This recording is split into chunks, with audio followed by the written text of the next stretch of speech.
ગયા વખતે આપણે 31મો અધ્યાય સંપન્ન કર્યો. નારદજીના ઉપદેશથી પ્રચેતાઓનો મોક્ષ અને દક્ષને રાજ્યની પ્રાપ્તિ.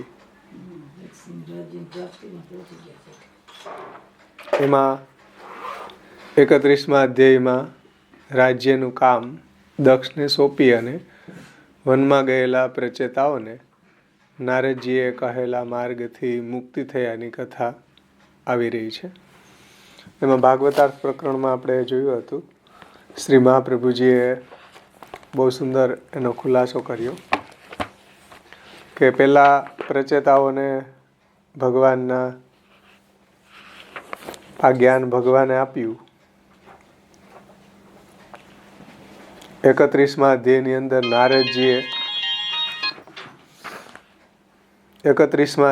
નારદજીએ પ્રચેતાઓને ઉપદેશ કર્યો, એ વ્યર્થ કર્યો. એવી શંકા થાય તો જાણવું કે આચાર્યવાળો પુરુષ છે એ ભગવાનને જાણે છે.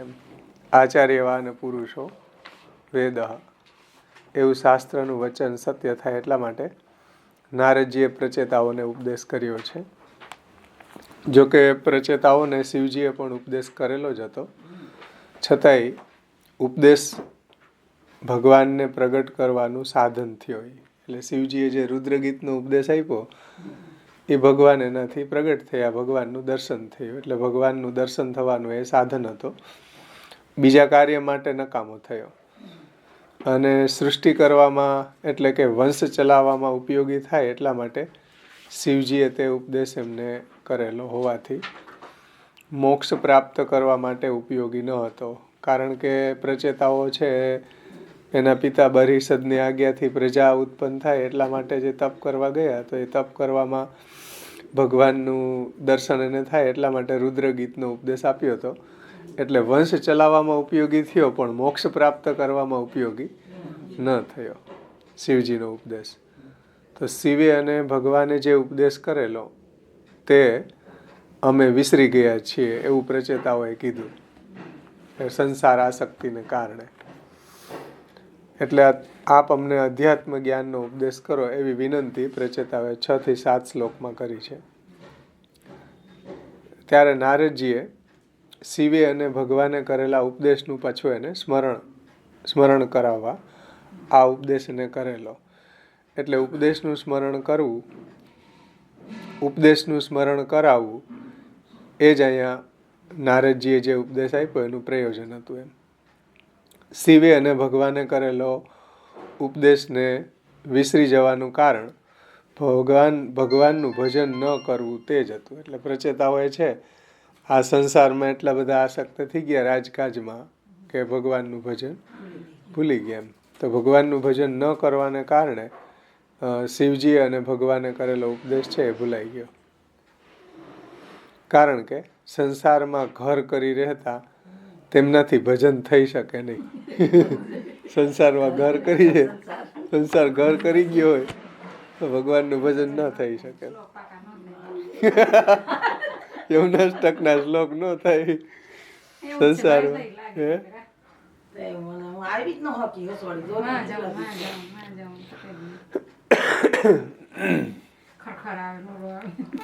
બહુ મુશ્કેલ છે. આપણું તો સામર્થ્ય જ નથી,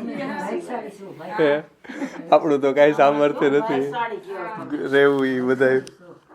એટલે કહે છે કે સંસારમાં ઘર કરી રહેતા એમનાથી ભજન થઈ શકે નહીં. એમ સિદ્ધાંત મુક્તાવલીમાં શ્રી મહાપ્રભુજી આ વાત કરી છે. સંસારી યસ્તુ ભજતે સ દૂરસ્થો યથા તથા અપેક્ષિત જલાદીનામ અભાવત તત્ર દુઃખ ભાગ. એટલે સંસારી ભજન કરે તો એ ભાઈ દુઃખી થાય કે એક આ બાજુ પગ મૂકે, એક આ બાજુ, એટલે બે બાજુ એ સેટિંગ ન થાય એનું. એટલે દુઃખ ભાગ છે. હવે એ દૂર કરવા શું કરવું? તો કે આત્માનંદ સમુદ્રસ્થમ કૃષ્ણમેવ વિચિંતે. ભગવાનનું શ્રવણ કીર્તન સ્મરણ કરો તો સંસાર વિસરાઈ જાય. સંગ કરો, સત્સંગ કરો તો સંસાર ભૂલાઈ જાય. એમ કારણ કે સંસાર રોગની ઔષધિ સત્સંગ છે, એના સિવાય બીજી કોઈ ઔષધિ નથી. એટલે અહીંયા કહે છે કે આ સંસારના સંગમાં એવા બધા આસક્ત થઈ ગયા એટલે ભગવાનનું ભજન ન બની શક્યું. તેથી ઓલો શિવજી અને ભગવાને આપેલો ઉપદેશ છે એ ભૂલાઈ ગયો. તેથી ભજનથી જ સર્વફલની પ્રાપ્તિ થશે એવા હેતુથી નારદજીએ ઉપદેશમાં તેઓને ભગવાનનું ભજન કરવાનું કહેલું છે. એટલે ભજનથી જ બધા ફલ સિદ્ધ થાય. ફલ એટલે અહીંયા સાયુજ્ય મુક્તિ ભગવાનના ભજનથી જ સિદ્ધ થાય છે. એટલા માટે નારદજીએ પ્રચેતસોને ભગવાનનું ભજન કરવાનું જ કહ્યું છે. પછી બહુ સુંદર આપણે જે શ્લોકનો પાઠ કરીએ એનો અર્થ શ્રી મહાપ્રભુજી સમજાવે છે. હરિ સર્વાત્મના સેવ્યો જ્ઞાત્વા મહાત્મ્ય આદરાત ઇત્યર્થમ સકલે સ્કંધે તથાંશેલ્પેપી નિશ્ચિત. ભગવાનનું મહાત્મ્ય જાણીને આદરથી ભગવાનની સંપૂર્ણ રીતે સેવા કરવી, આ જ અર્થનો આખા સ્કંધમાં તથા એના ચારેય પ્રકરણોમાં અને એના પેટા પ્રકરણોમાં પણ નિશ્ચય કરેલો છે. એનું તાત્પર્ય એ જ છે કે મહાત્મ્યપૂર્વક પ્રભુની સેવા. તેથી આ સંપૂર્ણ પ્રકરણોનું શ્રવણ કરીને વિદુરજી ઘણા પ્રસન્ન થયા અને ત્યાર પછી જ મૈત્રેયજી પાસેથી ગયા. ભગવાનનું ભજન કરવાથી સર્વફલ પ્રાપ્ત થાય છે, બીજા કોઈ પ્રકારે થતું નથી, એવો સર્વશાસ્ત્રનો અર્થ છે. ભગવાનનું ભજન કરવાથી જ બધું સિદ્ધ થાય છે સર્વફલ, બીજા કોઈ સાધનોથી નથી થતું. એ બધા શાસ્ત્રનું નિચોડ છે. એ સર્વશાસ્ત્રનો અર્થ જાણીને ભજન કરવા માટે જ ત્યાંથી વિદુરજી નીકળી ગયા અને તે સમયે તેણે ભગવાનના ચરણારવિંદને હૃદયમાં અને પોતાના ગુરુ મૈત્રેયના ચરણારવિંદને મસ્તક ઉપર ધારણ કરેલા. એટલે એને છેલ્લે આવ્યું ને કે એને મૈત્રેયજીના ચરણમાં પોતાનું મસ્તક ઢાળી દીધું એમ. પછી ભક્તિના ઉદ્રેકને કારણે આંખો એની આંસુઓથી દદડવા લાગ્યા.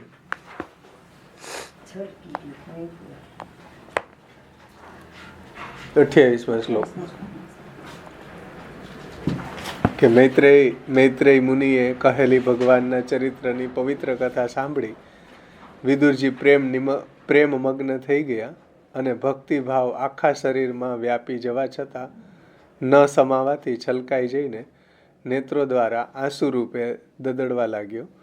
હૃદયમાં ભગવાનના ચરણારવિંદનું ચિંતન કરતા વિદુરજીએ પોતાનું મસ્તક મુનિવર મૈત્રેયજીના ચરણોમાં ઢાળી દીધું. એટલા એ કીધું છે કે ગુરુ મૈત્રેયના ચરણારવિંદને મસ્તક ઉપર ધારણ કર્યા અને ભગવાનના ચરણારવિંદને હૃદયમાં ધારણ કર્યા, એવું 28મા શ્લોકમાં કહ્યું. કારણ કે ગુરુએ આ શાસ્ત્રનો અર્થ કહ્યો તેથી ઘણા પ્રસન્ન થયેલા વિદુરજી. એટલે ગુરુએ એટલે મૈત્રેયજીએ આ શાસ્ત્રાર્થ કીધો, સર્ગ લીલા અને વિસર્ગ લીલા, બે લીલા સંભળાવી, એનાથી વિદુરજી કૃતાર્થ થઈ ગયા. ભગવાનમાં એવી સુદૃઢ ભક્તિ સિદ્ધ થઈ ગઈ અને એનાથી ખૂબ પ્રસન્ન થયા. ભગવાનના ભજનમાં વિઘ્ન કરનાર દોષ જ છે અને આ વિદુરજીને ભજનની પ્રાપ્તિ થઈ હતી એટલે એના બધા જ સર્વ દોષ દૂર થયેલા. આથી સ્પષ્ટ જણાય છે કે તેને રાજ્યમાંથી અને ઘરમાંથી કાઢી મૂકનાર એટલે કે એના પ્રતિ અપકાર કરનાર ધૃતરાષ્ટ્ર ઉપર પણ તેણે આ મૈત્રેયજીએ કરેલ ઉપદેશનું શ્રવણ કર્યા પછી ઉપકાર કર્યો. એટલે વિદુરજીને હવે હૃદયની અંદર કોઈ એવા ક્ષોભ નહોતા, દોષ બધા દૂર થઈ ગયા હતા. એટલે ધૃતરાષ્ટ્રે એને અપમાનિત કરીને કાઢી મૂક્યા, છતાંય પાછા એનો ઉદ્ધાર કરવા માટે એ હસ્તિનાપુર જાય છે. એટલે હવે એને હૃદયની અંદર આવું કોઈ દોષ ન હતા અને મૈત્રેય કરેલ ઉપદેશનું શ્રવણ કર્યા પછી આવો ઉપકાર એણે કરેલો છે. જુઓ પહેલો સ્કંધ 13મો અધ્યાયનો પહેલો શ્લોક તથા 17મા અધ્યાયનો 27મો શ્લોક. એટલે એ સર્વથા વિદુરજી દોષ રહિત થયેલા. તો આ પહેલા સ્કંદની અંદર આ વાતને આમ આપણે જોઈએ 17મા અધ્યાય 17 થી 27 છે. 1:13:1 તથા 17 થી 27 પહેલા સ્કંદના 13મા અધ્યાયનો.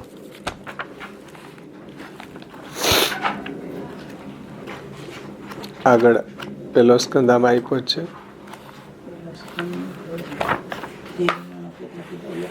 17 થી 27.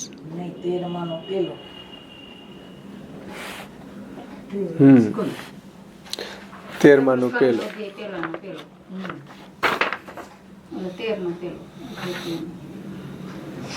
એટલે 17 જુઓ તમે, એમાં જો વિદુરજી ધૃતરાષ્ટ્રને કહ્યું, હે રાજન, આ મૃત્યુ આવ્યું, 18મા શ્લોકમાં. એવી રીતના 17મો શ્લોક જુઓ, પહેલા સ્કંધના 13મા અધ્યાયનો 17મો શ્લોક. મારે 99મા પેજ ઉપર છે, નવું ભાગવતમાં અલગ છે. એમાં જો કહે છે, એવી રીતના ઘરોમાં આસક્ત થયેલા, ઘરમાં કરવા યોગ્ય કાર્યમાં ગાફેલ રહ્યા અને પરમ દુસ્તર કાલ જોત જોતામાં વહી ગયો. બધાયનો વહી જાય જ છે જોત જોતામાં, ઘરના કાર્યમાં જે કરવાનું છે. વિદુરજી આ બધું જાણી ગયા અને ધૃતરાષ્ટ્રને કહ્યું કે હે રાજન, આ મૃત્યુ આવ્યું એ જાણો અને જલ્દી ઘર છોડીને ચાલી નીકળો. કોઈ કાળે કોઈ પ્રકારે જેનો ઉપાય થઈ શકતો નથી તેવો આપણા બધાનો કાલ આવ્યો, જેના આવવાથી પ્રિય પ્રાણને પણ છોડીને જીવ ચાલ્યો જાય છે. ત્યાં ધનાદિકની તો વાત જ શી પૂછવી, ધન બનતો અહીંયા બધું પડ્યું રહે, પ્રાણ. હા, તમારા પિતા ભીષ્મ, પછી ભાઈઓ, મિત્રો અને પુત્રો મરી ગયા, આયુષ્ય પણ ઘણું વીતી ગયું, વૃદ્ધાવસ્થાથી દેહ પણ જકડાઈ ગયો, તથાપિ પારકા ઘરમાં તમે પડ્યા છો. અહો, માણસને જીવવાની આશા મોટી છે. જે આશાથી ભીમે અવજ્ઞાથી આપેલ પિંડ શ્વાનની પેઠે તમે સ્વીકારો છો. તમે જેઓને અગ્નિમાં બાળ્યા, ઝેર આપ્યું, જેઓની સ્ત્રીઓને કલંકિત કરી, જેઓના ઘર ધન વગેરે લઈ લીધા, તેઓનું આપેલું ખાઈને પ્રાણ ધારણ કરવાનું પ્રયોજન કેટલું? જેમ જૂનું થયેલું વસ્ત્ર જરતું જાય તેમ તમારો આ દેહ વૃદ્ધાવસ્થાથી જીર્ણ થયો છે, છતાં તમે જીવવાને ઈચ્છો છો અને એના માટે દૈન્ય બતાવો છો. જેને બંધન મુક્ત થયા છે તેઓ વિરક્ત અને દેહની શી ગતિ થશે એ નહીં જાણનાર, સ્વાર્થ રહિત દેહને છોડી દે તે ધીર કહેવાય છે. જે પરથી અથવા તો પોતાથી વૈરાગ્ય પ્રાપ્ત કરી જીતેન્દ્રિય થઈ ભગવાનને હૃદયમાં પધરાવી જગતને છોડે તે મનુષ્યોમાં શ્રેષ્ઠ કહેવાય છે. પોતાના માણસો પણ ન જાણે તેમ તમે ઉત્તર દિશા તરફ જાઓ. હવે પછીનો કાળ મોટે ભાગે પુરુષોના ગુણોનો નાશક છે, અર્થાત બુદ્ધિનો નાશ કરનારો છે. આ રીતે વિદુરજીએ રાજા અજમીઢના વંશમાં જન્મેલા પ્રજ્ઞાચક્ષુ રાજા ધૃતરાષ્ટ્રને નાના ભાઈ વિદુરે આ પ્રમાણે બોધ કર્યો. તેથી બધામાંથી દ્રઢ સ્નેહ છોડી દઈ ભાઈએ બતાવેલી દિશા તરફ એ ચાલી નીકળ્યા.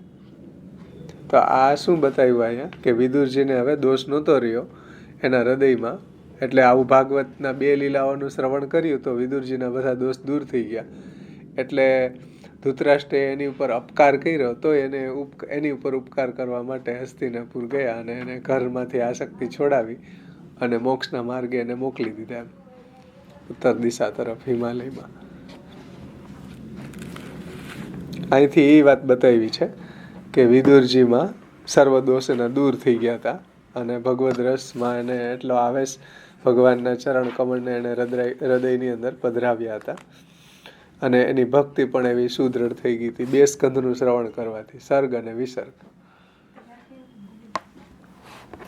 આપણે સર્ગ ને વિસર્ગ જ કોઈ વાંચતા નથી.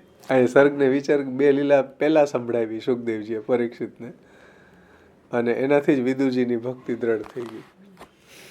પુરુષોત્તમ સહસ્ત્ર નામની અંદર જુઓ 3 નામ આવે છે. ગયા વખતે બાકી રહી ગયા હતા.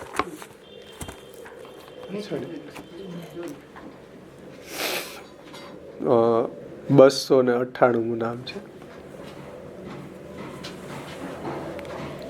આ અધ્યાયનું. 31મા અધ્યાયમાં 3 નામ છે.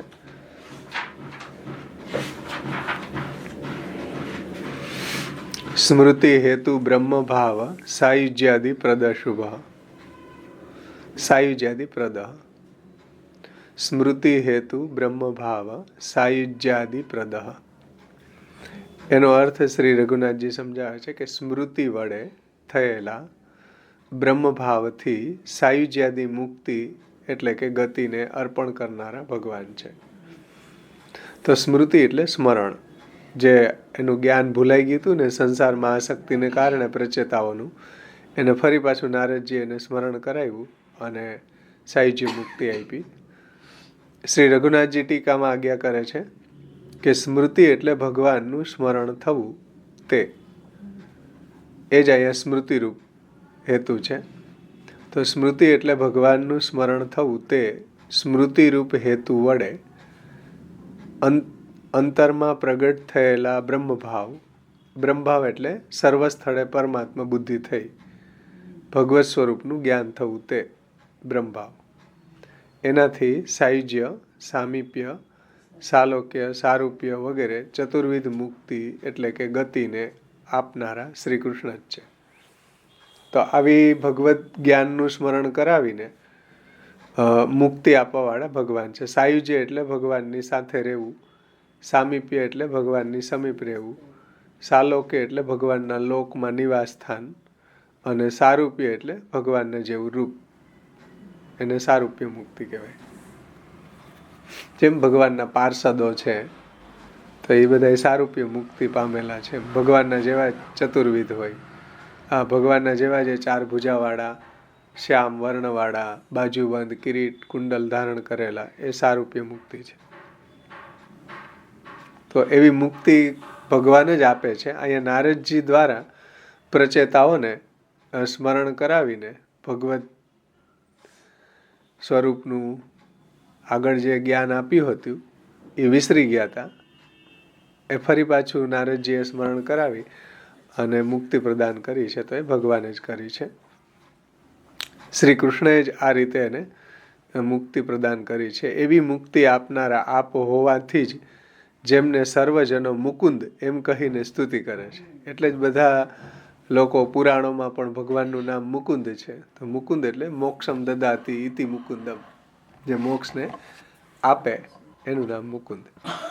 તો 8મા શ્લોકથી લઈને 24 શ્લોક સુધી આ નામ નારદજીએ જે સ્મરણ કરાયું, 8મા શ્લોકથી લઈને 24 શ્લોક સુધીમાં નામ આવે છે.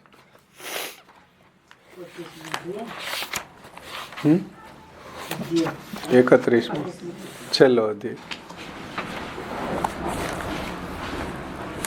8 થી 24.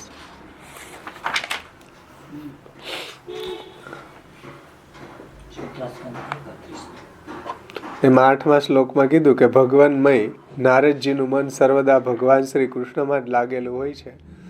પ્રચેતાઓએ આ પ્રમાણે પૂછ્યું. હે?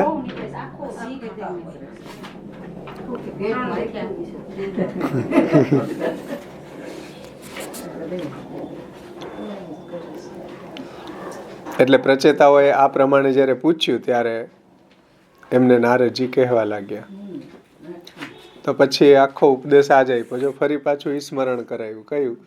જે આગળ શિવજીએ અને ભગવાને જે ઉપદેશ આપ્યો હતો એ જ જ્ઞાન, એ જ અધ્યાત્મ જ્ઞાનનું સ્મરણ કરાયું.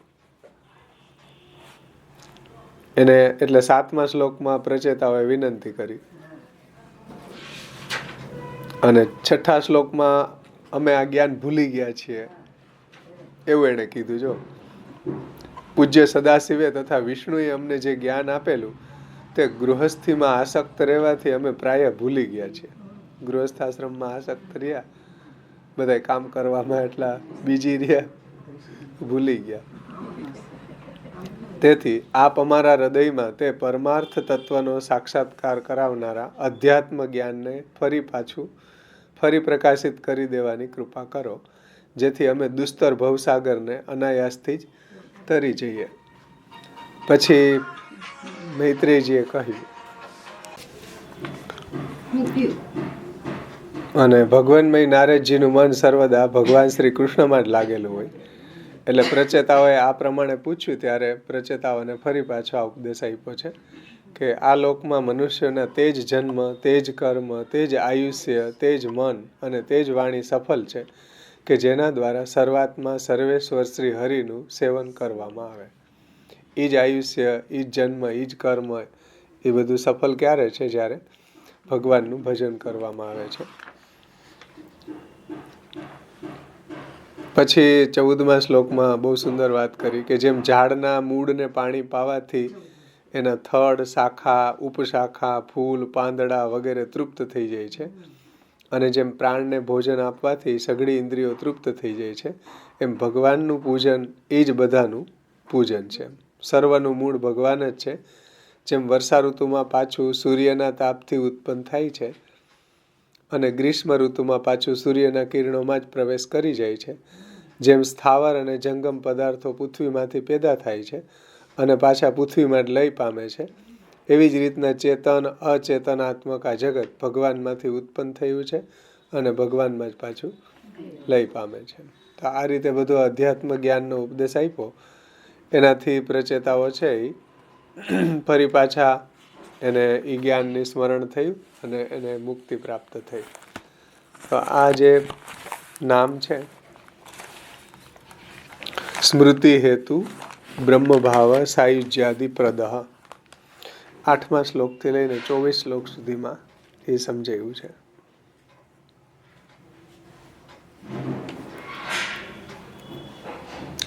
એટલે 23મા શ્લોકમાં કીધું છે કે એ પ્રમાણે બ્રહ્માજીના પુત્ર નારદ મુનિ પ્રચેતાઓને ધ્રુવના ચરિત્ર તેમજ ઘણી ઘણી ભગવદ્ વાર્તા શ્રવણ કરાવી બ્રહ્મલોકમાં ગયા.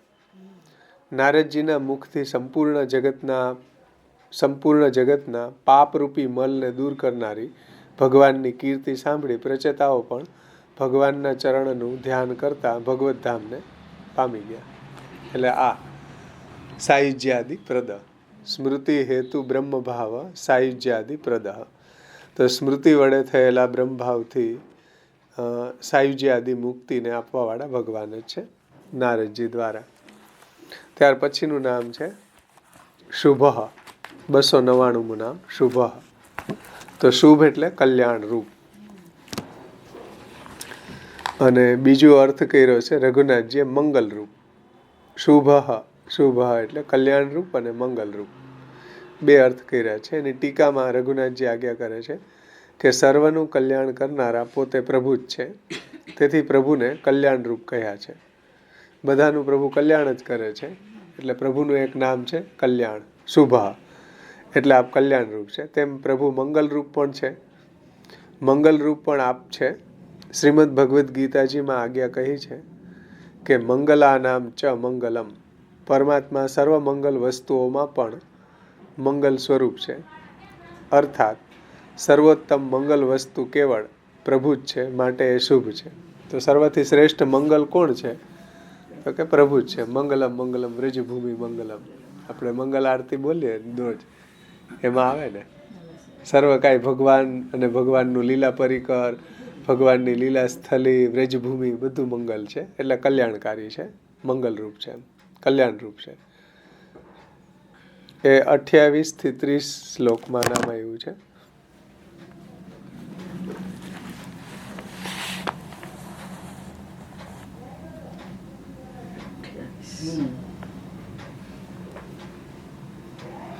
મૈત્રેય મુનિએ કહેલી ભગવાનના ચરિત્રની પવિત્ર કથા સાંભળી વિદુરજી પ્રેમ નિમગ્ન થઈ ગયા, અને ભક્તિભાવ આખા શરીરમાં વ્યાપી જવા છતાં પણ ન સમાવાથી છલકાઈ જઈ નેત્રો દ્વારા આંસુ રૂપે દદડવા લાગ્યો.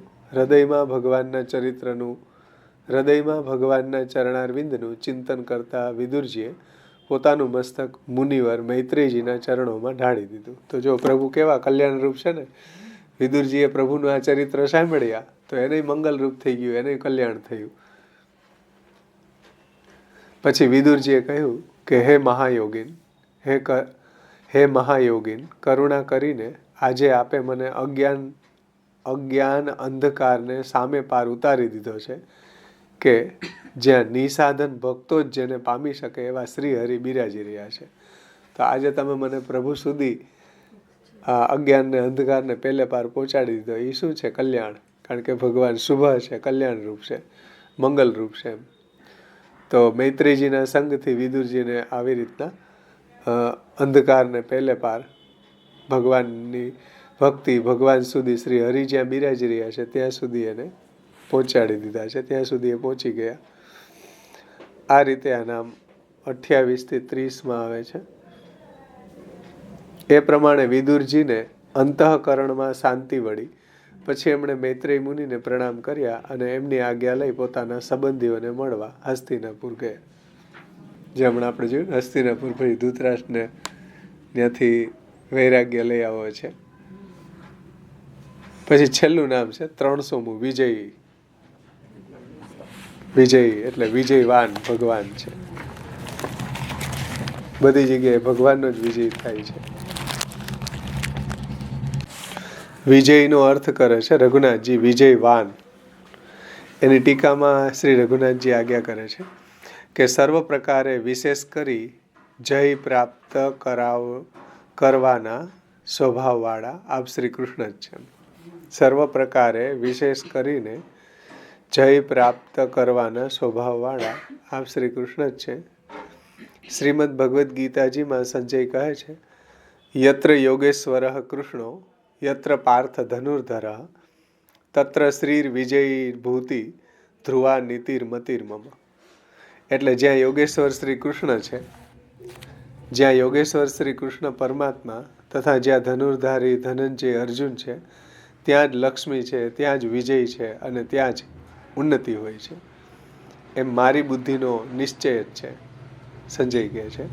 અહીં શ્રી કૃષ્ણનું વિજયીપણું સ્પષ્ટ દર્શાવ્યું છે, માટે જ આપ વિજયી કહે છે. માટે જ આપને ઠાકોરજીને પણ વિજયી એવું નામ છે. વિજયી એટલે જ્યાં પ્રભુ હોય ત્યાં બધે વિજય જ થાય.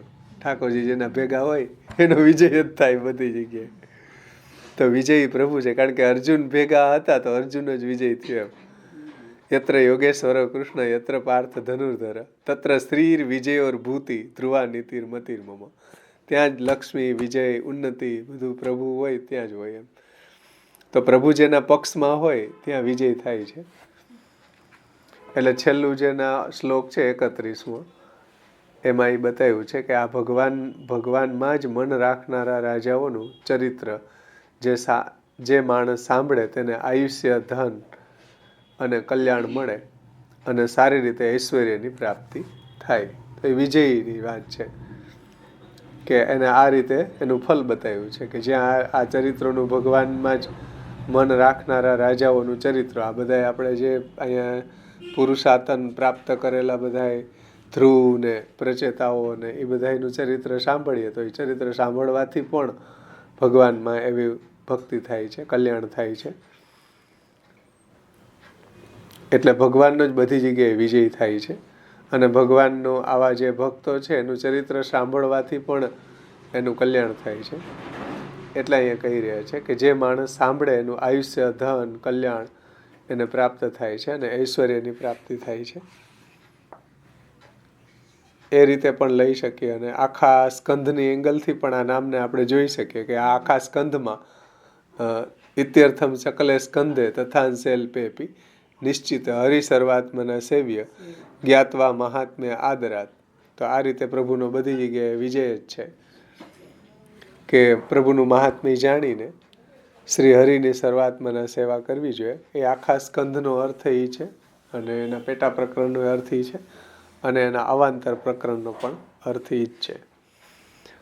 આ રીતે અહીંયા ઇતિ ચતુર્થ સ્કંધ નામાની, અહીંયા ચતુર્થ સ્કંધ આપણો શ્રી મહાપ્રભુજીની કૃપાથી સંપન્ન થયો.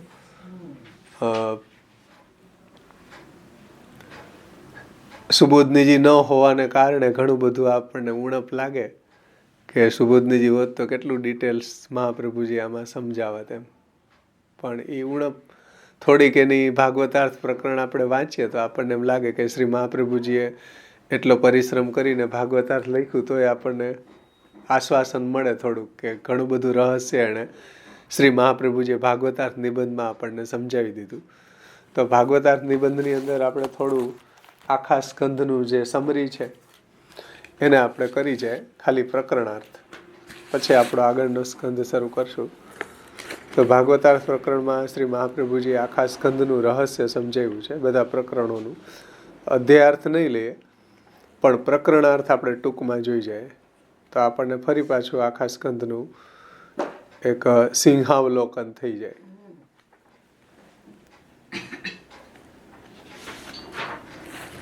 સ્ટાર્ટિંગમાં સ્કંધાર્થ આપ્યો છે મારે પેજ નંબર 156 ઉપર છે, તમારે નવા ભાગવતાર્થમાં અલગ છે. સ્કંદ ચોથો વિસર્ગ લીલા એમ ઉપર લખ્યું. નવા ભાગવતાર્થ નિબંધમાં 123 પેજ ઉપર, જૂના ભાગવતાર્થમાં 156 ઉપર. આખા શાસ્ત્રનો અર્થ શું છે? આનંદસ્ય હરેર લીલા શાસ્ત્રાર્થો દશધા ઈશા. આખા શાસ્ત્ર એટલે આખા ભાગવતનો અર્થ છે આનંદરૂપ હરિની લીલા. પછી એક એક સ્કંધનો અલગ અલગ અર્થ છે. ચતુર્થ સ્કંદનો અર્થ વિસર્ગ છે. તૃતીય સ્કંદનો અર્થ હતો સૃજન લીલા હતી, સર્ગ હતું. આ વિસર્ગ છે એટલે પેલા સર્ગ એટલે સૃજન કરવું. આ બધું ભગવાને રચ્યું, આ સૃષ્ટિ. પછી એને ગોઠવણી કરી. આ બધું પ્રગટ તો કરી દીધું, પણ પછી એને સિસ્ટમે એને ગોઠવણી કરી. ધર્મ, અર્થ, કામ અને મોક્ષ એ ગોઠવણી કરી. તો વિસર્ગ લીલા છે એની અંદર શ્રી મહાપ્રભુજી સર્વપ્રથમ એનું લક્ષણ બતાવે છે, સ્કંધાર્થ બતાવે છે. શાસ્ત્રાર્થ શું છે? આનંદરૂપ હરિની લીલા. સ્કંધાર્થ શું છે? વિસર્ગ. તો વિસર્ગનો અર્થ અને એના લક્ષણ તૃતીય સ્કંધમાં 33 અધ્યાયોથી ફલ સહિત સર્ગનું વર્ણન કર્યું. આ ચોથા સ્કંધમાં 31 અધ્યાયથી વિસર્ગનું નિરૂપણ કરવામાં આવે છે. તેથી કોઈ અયોગ્યતા નથી. એટલે ક્રમબદ્ધ ચાલ્યું આવે. આ બધી જોડતી કડીઓ છે. સર્ગ પછી વિસર્ગ એમ. આથી એમ જણાવેલું છે કે ભગવાનની બધી લીલાઓ એક સાંકળ રૂપ, એટલે કે એકબીજા સાથે સંબંધવાળી હોવા છતાં પણ દરેક જુદી જુદી ફલ આપનારી છે. એટલે સાંકળ રૂપે છે અને એક એક લીલાઈ પણ એવી છે કે એ ફલ પ્રદાન કરનારી છે. તો સર્ગ પછી વિસર્ગ, તો સર્ગમાં બધું સૃજન થયું. વિસર્ગની અંદર બધાનું વિશેષ રીતે સર્ગ બતાવ્યો છે, બધાની ગોઠવણી કરી છે.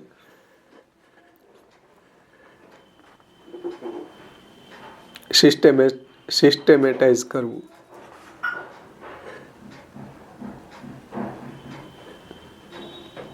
એટલે સાંકળ રૂપે છે અને જુદી જુદી ફલ આપનારી છે. પર્ટિક્યુલર એક એક લીલાઓ પણ એવી છે. એક બીજી સાથે સંબંધવાળી છે અને એકબીજા સાથે સંબંધવાળી હોવા છતાં પણ દરેક જુદી જુદી ફલ આપનારી છે. તેથી હર કોઈ લીલા અથવા તો બધીનો સમૂહ ફલ પ્રાપ્ત કરાવનારા છે. એટલે હર કોઈ લીલા એટલે એક લીલાનું કોઈ શ્રવણ કરે તો એને ફલ મળે, અને સમૂહ એટલે પહેલા સર્ગથી લઈ અથવા તો પહેલા સ્કંદથી લઈને 12મા સ્કંદ સુધીની બધી લીલાઓનો સમૂહ પણ છે, એ ફલ આપનારો છે. અને હર કોઈ લીલા એટલે પર્ટિક્યુલર એક એક લીલા પણ એવી ફલ આપનારી છે. એટલે તો 2 લીલાઓનું શ્રવણથી જ વિદુરજીને બધી ભગવાનમાં સુદૃઢ ભક્તિ સિદ્ધ થઈ ગઈ. પછી વિસર્ગ એટલે વિવિધ જુદા જુદા પ્રકારનો સર્ગ. લૌકિક સર્ગ નહીં, પરંતુ વિશિષ્ટ ઉત્તમ પ્રકારનો સર્ગ એ વિસર્ગ લીલા. આ ઉત્તમ પ્રકારનો સર્ગ એટલે કે વિસર્ગ દેવતા રૂપ છે. એમાં દેવતાઓ છે 8 વસુઓ છે, 11 રુદ્રો અને 12 આદિત્યો દેવો છે. ભગવાનની લીલા વિપરીત હોવાથી વસુઓનું અંતે, રુદ્રોનું મધ્ય અને આદિત્યોનું આરંભમાં નિરૂપણ કરેલું છે. ભગવાનની લીલા વિપરીત છે. આપણે શરૂઆત ભૂમિકામાં આ બધું જોઈ ગયા ને, કે વસુઓનું અંતે, રુદ્રોનું મધ્ય અને આદિત્યોનું આરંભમાં નિરૂપણ કરેલું છે. એટલે 12 + 11 + 8 બરાબર 31 અધ્યાયો થાય. એટલે આ અધ્યાયની સંગતિ બતાવી છે. એમ 31 દેવોનું નિરૂપણ કરવાનું હોવાથી આ સ્કંધના 31 અધ્યાયો છે. સર્વ જીવોના સંબંધવાળી ક્રિયાશક્તિ રજસવાળા ભગવાનની મુક્ત જીવ કાર્યની ઉત્પત્તિ કરાવનારી લીલા તે વિસર્ગ. એટલે મુક્તિ પામનારા જે જીવો છે, આમાં બધાની મુક્તિ થઈ ને, જો ધ્રુવની છે, પ્રચેતાઓની છે, તો એ બધા જીવોના સંબંધવાળી આ લીલા છે. એટલે ભગવાનની મુક્ત જીવની ઉત્પત્તિ કરાવનારી લીલા એ વિસર્ગ છે. એટલે એ બધાને ચારેય પુરુષાર્થોની સિદ્ધિ થઈ. જો દક્ષ છે, ધ્રુવ છે, પછી પૃથુ છે, અને પ્રચેતા અને પ્રાચીન બર્હિ રાજા, એને મુક્તિની પ્રાપ્તિ થઈ છે.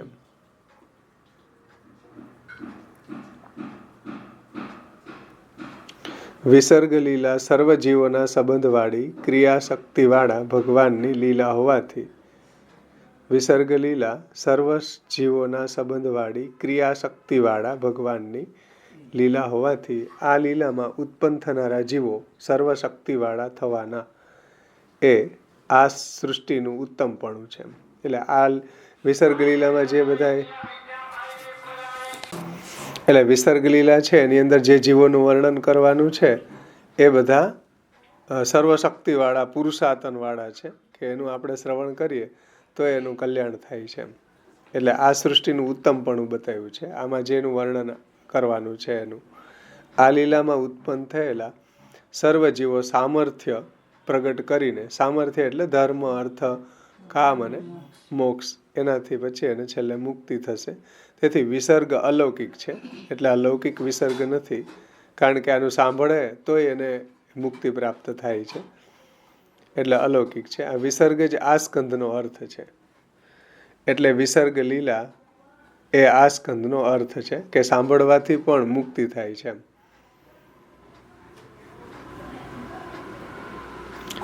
શ્રીમદ ભાગવતજીમાં વિસર્ગ પૌરુષ સ્મૃત, આમ વિસર્ગ વીર્યવાળો, વીર્ય એટલે ભગવાનનું સામર્થ્ય, પરાક્રમ, અમોઘ લીલાવાળા, અદ્ભુત કર્મ કરવાવાળા ભગવાનનું સામર્થ્ય, એ વિસર્ગનો અર્થ છે. એવો બીજા સ્કંદના 10મા અધ્યાયના 3જા શ્લોકમાં કહ્યો છે કે વિસર્ગ વીર્યવાળો કહેલો છે. એવું વિસર્ગનું લક્ષણ આપેલું છે 2:10:3. આ લક્ષણમાં જે પૌરુષ એટલે સામર્થ્ય, મહાત્મ્ય જે શબ્દ છે એનો અર્થ પુરુષમાંથી બ્રહ્મા વગેરેની ઉત્પત્તિ કરાવનારો એવો નથી લેવાનો, પરંતુ જેમાંથી મહાત્મ્ય સંપૂર્ણ પ્રકારે જાણવામાં આવે તેવો. પૌરુષમ વિસર્ગ પૌરુષ સ્મૃત. તો પૌરુષ એટલે શું લેવાનું? પ્રભુનું મહાત્મ્ય સંપૂર્ણ પ્રકારે જેનાથી જાણવામાં આવે એ વિસર્ગ એમ. તો અહીંયા આપણને પ્રભુનું સંપૂર્ણ મહાત્મ્ય જણાણું ને કે ભાઈ દક્ષ છે તો એને ધર્મ સિદ્ધ થયો ભગવાનની સેવાથી થયો. ધ્રુવને અર્થ કેમ સિદ્ધ થયો? ભગવાનની ભક્તિથી. પછી પૃથુને કામ સિદ્ધ થયો તો એ ભગવાનની ભક્તિથી થયો, અને પ્રચેતાઓને અને પ્રાચીન બરીને મોક્ષ થયો તો એ ભગવાનથી કૃપાથી થયો, ભગવાનની ભક્તિથી થયો. તો એ શું છે કે એ ભગવાનનું મહાત્મ્ય જણાવ્યું છે. વિસર્ગ પૌરુષ સ્મૃત, વિસર્ગ એટલે ભગવાનનું પૌરુષ, સામર્થ્ય જણાવનારો આ સ્કંધ છે. તો જેનાથી મહાત્મ્ય સંપૂર્ણ પ્રકારે જાણવામાં આવે તેવો, એવો વિસર્ગ, એવો અર્થ છે. તેથી વિસર્ગ પુરુષના આકારવાળો અથવા તો પુરુષાતન જણાવનારો છે. એટલે પૌરુષ શબ્દનો અર્થ મહાત્મ્ય જણાવનારો એમ. સૃષ્ટિ લીલા જાણવાથી મહાત્મ્ય થાય છે. પુરુષાતન એટલે મહાત્મ્ય, એટલે પૌરુષ શબ્દનો અર્થ મહાત્મ્ય જણાવનારો. અને આ રીતે આ સૃષ્ટિ લીલા જાણવાથી મહાત્મ્ય થાય છે, એવું મહાપ્રભુજીએ નિબંધમાં પણ સમજાવ્યું છે. પૌરુષ શબ્દનો અર્થ પુરુષમાંથી બ્રહ્મા વગેરેની ઉત્પત્તિ કરાવનારો એવો ન હોય તો મનુના વંશના નિરૂપણથી આ સ્કંધનો પ્રારંભ કેમ કરેલો છે? એટલે પહેલા આ સ્કંધની શરૂઆત તમે જુઓ તો આખું મનુના વંશનું જ પહેલા નિરૂપણ કર્યું. એવો પ્રશ્ન થાય તો જાણવું કે પ્રસંગ જણાવવા વંશના નિરૂપણથી જ પ્રારંભ કરેલો છે. એટલે પ્રસંગ જણાવવા, કારણ કે ડાયરેક્ટ કોઈ વર્ણન કરવામાં આવે તો પ્રસંગ ન જણાય, એટલે પ્રસંગને જણાવવા માટે આ બધું આગળ મનુ હતા, અને પછી એમાંથી ઉત્તાનપાદને પ્રિયવ્રત થયા, અને ઉત્તાનપાદમાંથી ધ્રુવ આવ્યો, ધ્રુવના વંશમાં પછી આ પૃથુ ને પ્રચેતાઓ અને બરહિષદ ને બધા થયા. તો આખું એ જણાવવા માટે પહેલા એની ભૂમિકા રૂપે વર્ણવ્યું છે. એટલે કોને ધર્મ સિદ્ધ થયો? તો એ પ્રસંગને જણાવવા માટે વંશના નિરૂપણથી પ્રારંભ કર્યો છે. કારણ કે સંબંધ વિનાનો વૃત્તાંત કહેવાથી લીલાના અર્થનું જ્ઞાન થાય નહીં. એટલે ડાયરેક્ટ કોઈ વૃત્તાંત કહે, કોઈ સંબંધ ન જણાવે તો પછી લીલાના અર્થનું જ્ઞાન ન થાય. એટલે આખી પરંપરા બતાવી કે ભાઈ મનુ હતા, શત્રુપા, એમાંથી પછી આ આખો વંશ પ્રગટ થયો છે. ઉત્તાનપાદ, પ્રિયવ્રત, ઉત્તાનપાદમાં પછી આ ધ્રુવ, ધ્રુવથી પણ પછી આગળ એના વંશમાં આ પૃથુ વગેરે, પછી આગળ બરહિષદ ને પછી પ્રચેતાઓ વગેરે. તો એ રીતે પહેલાં આગળ વંશ જણાવ્યો હોય સંબંધ બતાવવા માટે.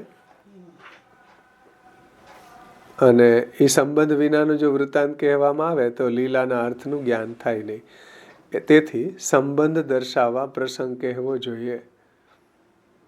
લૌકિક પુરુષો કથાનું શ્રવણ કરનારા હોય તેમના ઉપર પણ ઉપકાર કરવો જોઈએ. એટલે બીજા લૌકિક પુરુષો હોય તો એ કથાનું શ્રવણ કરતા હોય, લૌકિક એટલે લોકમાં રહેવા વાળા, એમ જેમ સૌનક વગેરે અહીંયા છે, તો એને પણ આવો સંબંધ બતાવવો પડે કે ભાઈ નહીતર વચ્ચેથી તમે કહો કે આ બરિષદ કોણ હતા, પછી આખી રામાયણ પૂરી થઈ હોય, સીતાજી કોણ હરણ થયું ને પાછા સીતાજી થયા કે નહીં, તો એવું ન થાય એટલા માટે પહેલેથી વ્યવસ્થિત વૃત્તાંત અહીંયા કીધો છે. કારણ કે લૌકિક પુરુષો કથાનું શ્રવણ કરનારા હોય તેમના ઉપર પણ ઉપકાર કરવો જોઈએ. પ્રસંગ જણાવ્યા વિના કથા કહેવામાં આવે તો તેઓ તે ન સમજે. એટલે પ્રસંગ જણાવ્યા વગર કોઈ કથા ડાયરેક્ટ શરૂ કરી દે તો એ ન સમજાય. તો એને પ્રશ્ન થાય કે ભાઈ બરિષદ કોણ હતા, કે પ્રચેતા કોણ હતા, કે દક્ષ કોણ હતો, તો એ એને પહેલેથી સમજાવી દીધું મનુના વંશથી, તો એને સમજ આવે ને.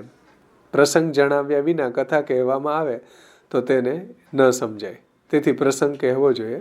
પ્રસંગ કહેવા માટે સ્કંધનો વંશના વર્ણનથી પ્રારંભ કરેલો, એટલે આ ચતુર્થ સ્કંધનો મનુના વંશના વર્ણનથી પ્રારંભ કરેલો. તેથી આ પુરુષાતનવાળા પુરુષોની સૃષ્ટિ છે. પુરુષાતનવાળા એટલે મહાત્મ્ય જણાવનારા પુરુષોની સૃષ્ટિ છે, એટલે ભગવાનનું મહાત્મ્ય જણાવનારા.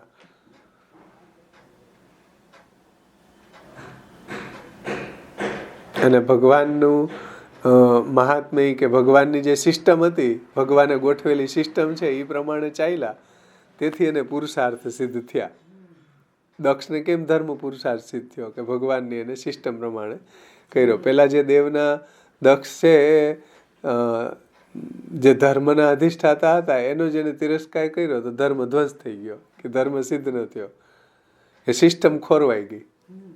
એટલા માટે એટલે ભગવાનને જે સિસ્ટમ છે, ભગવાને જે સિસ્ટમ બનાવી એ પ્રમાણે જો એને ફોલો કરે તો એને પુરુષાર્થન સિદ્ધ થાય. એમ આપણે પણ જો શાસ્ત્ર પ્રમાણે ચાલીએ, આપણા સંપ્રદાયનો વિચાર કરીએ તો મહાપ્રભુજીની જે સિસ્ટમ છે, 16 ગ્રંથ નિબંધ, એ પ્રમાણે આપણે ચાલીએ તો એને મહાપ્રભુજીએ બતાવેલી ફલાનુભૂતિ, સેવા ફલમાં બતાવેલા જે ફલ એને સિદ્ધ થાય, નહીતર ન થાય. એમ સિસ્ટમને પહેલાં ફોલો કરવી પડે. કોઈ બી ધર્મ સંપ્રદાય હોય એની સિસ્ટમ એના આચાર્યોએ પ્રગટ કરી એને પહેલાં ફોલો કરવી પડે.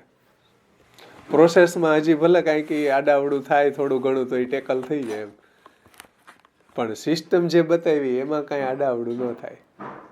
એટલે સિદ્ધાંત સિસ્ટમ એટલે મહાપ્રભુજીએ જે પુષ્ટિ સંપ્રદાયના લો બતાવ્યા એ સિસ્ટમ છે આપણી.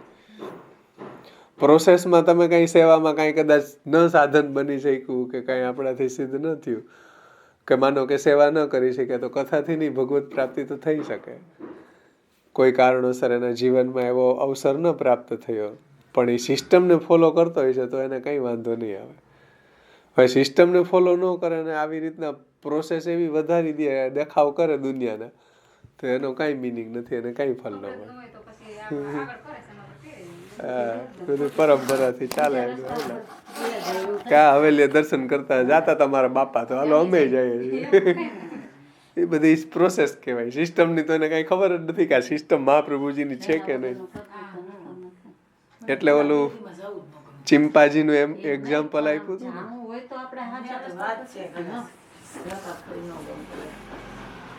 એટલે ચિંપાંજીનું ઉદાહરણ આપ્યું હતું ને, કે વાંદરો છે અને ઓલા સાયન્ટિસ્ટે બધાએ એને લાલ બટન દબાવે તો એને મમરા આવે, બ્લુ બટન દબાવે તો જમરૂખ આવે, અને બીજું કેસરી બટન દબાવે તો એમાંથી કંઈક બીજું ફળ આવે, કાળું બટન દબાવે તો એનાથી એને શોટ લાગે, ઝટકો લાગે. તો એ સિસ્ટમ બનાવી છે એને જે પાડવા વાળો હોય એને. પણ હવે એફર્ટ જીવે કરવાનો, એટલે પ્રયત્ન જીવે કરવાનો બટન દબાવવાનો. પણ આપણને એવું લાગે કે જો બટન દબાવ્યું એટલે અમને ફળ મળ્યું, અમે આ સાધન કર્યું એટલે અમને આ ફળ મળ્યું. પણ હકીકત એવું નથી. હકીકત સિસ્ટમ ભગવાને ગોઠવી છે એટલે ફળ મળે છે. બાકી અંદર ઓલું રાખ્યું જ ન હોય ફળ, તો મહેન્દ્રો ગમે એટલા બટન દબાવે કાંઈ ન મળે.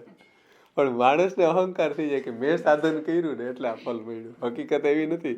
ભગવાને એ સિસ્ટમ ગોઠવી છે કે લાલ બટન દબાવશો તો મમરું આવશે, કેસરી બટન દબાવતો તો આ સીતાફળ આવી જશે કે એપલ આવશે. એ બધી સિસ્ટમ ભગવાને ગોઠવી છે કે ભાઈ આ સાધન કરશો કર્મથી આ ફળ મળશે, જ્ઞાન માર્ગથી આ ફળ મળશે, ઉપાસના માર્ગથી આ ફળ મળશે, સાંખ્ય અને યોગથી આ ફળ મળશે, ભક્તિથી આવું ફળ મળશે.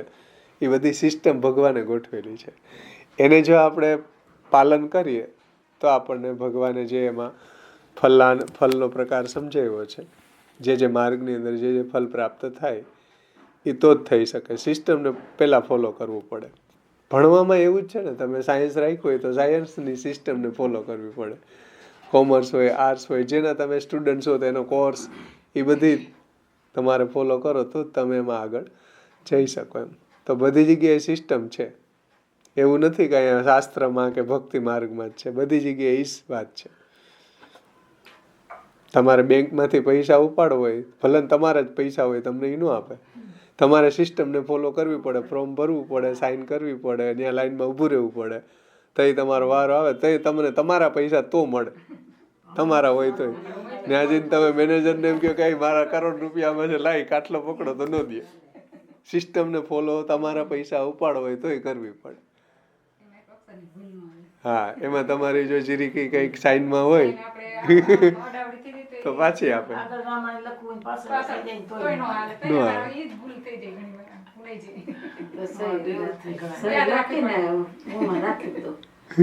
એમ માનો એમ કુંવરબેન, એમ લતાબેન અને એમ બેન કેટલા ત્રણ ના વાળા તો આમાંથી કેમાં સાઈન કરવી? હરી તારા નામ છે 1000, ક્યાં નામે સાઈન કરવી? તોલા પાછું આવ્યું. પછી અહીંયા ખેતર લીધું તો હેમલતા બેન, પછી ઓલો જલમદાર દાખલામાં નામ બેમાં ફેર, વળી પાછા બધા કાગળિયા કરવા પડે.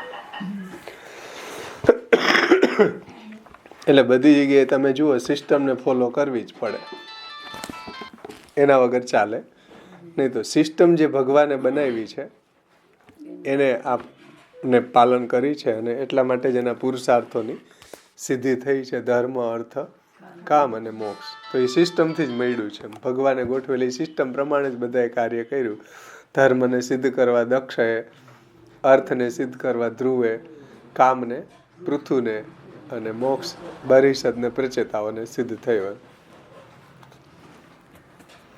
એટલે અહીં કીધું નારદજીના સંગથી હમણાં છેલ્લે જોયું ને કે ભગવાનનું એને સ્મરણ કરાયું, ભગવાનની ભક્તિ પાછી થઈ તો પાછી એને સાયુજ્ય મુક્તિ મળી. તો પાછી સિસ્ટમમાં આવ્યા ને. સિસ્ટમ ખોરવાઈ જાય તો ફળ ન મળે.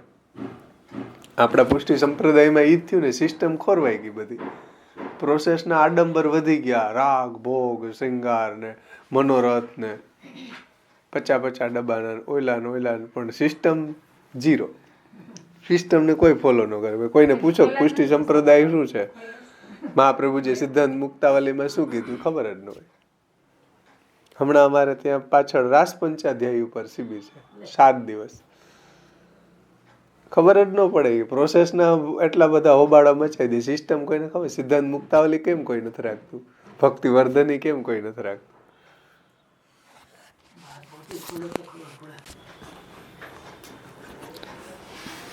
કેટલી સુંદર વાત શ્રી મહાપ્રભુજી એ સમજાવે છે કે તેથી પુરુષાતનવાળા પુરુષોની સૃષ્ટિ, તેથી આ પુરુષાતનવાળા પુરુષોની સૃષ્ટિ છે, સાધારણની સૃષ્ટિ નથી. એટલે અહીંયા જેનું વર્ણન કરવામાં આવશે એ કોઈ સાધારણ સૃષ્ટિ નથી. એ મહાત્મ્ય જણાવનારા, ભગવાનનું મહાત્મ્ય જણાવનારા, ભગવાનની સિસ્ટમને પ્રમાણે ચાલવાવાળા એ બધા પુરુષાતન જણાવનારા મહાપુરુષોનું વર્ણન છે. શ્રી ભાગવતથી સર્વનો ઉદ્ધાર થાય તે માટે સર્વ વેદો તથા ઇતિહાસનો સાર કાઢી તે રચેલું છે. એવું 1:3:42 જે આપણે શ્લોકનો પાઠ કરીએ ને, વેદ કલ્પ આ સારમ સારમ સમુદ્રુતમ સર્વ વેદે ઇતિહાસાનામ સારમ સારમ સમુદ્રુતમ સચ સંસ્રાવયામાસ મહારાજમ પરીક્ષિતમ. એ 42મો શ્લોક છે, પહેલા સ્કંદના 3જા અધ્યાયનો. શ્રી ભાગવતથી સર્વનો ઉદ્ધાર થાય છે, તે માટે સર્વ વેદો અને ઇતિહાસોનો સાર કાઢી તે રચેલું છે. 1:3:42. પુરુષાતનવાળા પુરુષોની સૃષ્ટિના નિરૂપણના શ્રવણથી ઉદ્ધાર થાય છે. જો આવા પુરુષાતન, આવું સામર્થ્યવાળા, આવું ભગવાનનું મહાત્મ્ય જણાવનારા સૃષ્ટિનું શ્રવણ કરીએ આપણે તો એનાથી પણ ઉદ્ધાર થાય છે. સાધારણ પુરુષોની સૃષ્ટિના નિરૂપણના શ્રવણથી ઉદ્ધાર ન થાય. કોઈ સાધારણ સૃષ્ટિ હોય તો ઉદ્ધાર ન થાય.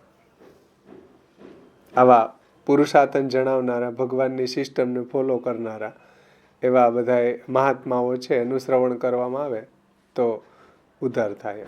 તેથી પુરુષાતન વાળા પુરુષોનો સર્ગ એ આ સ્કંદનો અર્થ છે.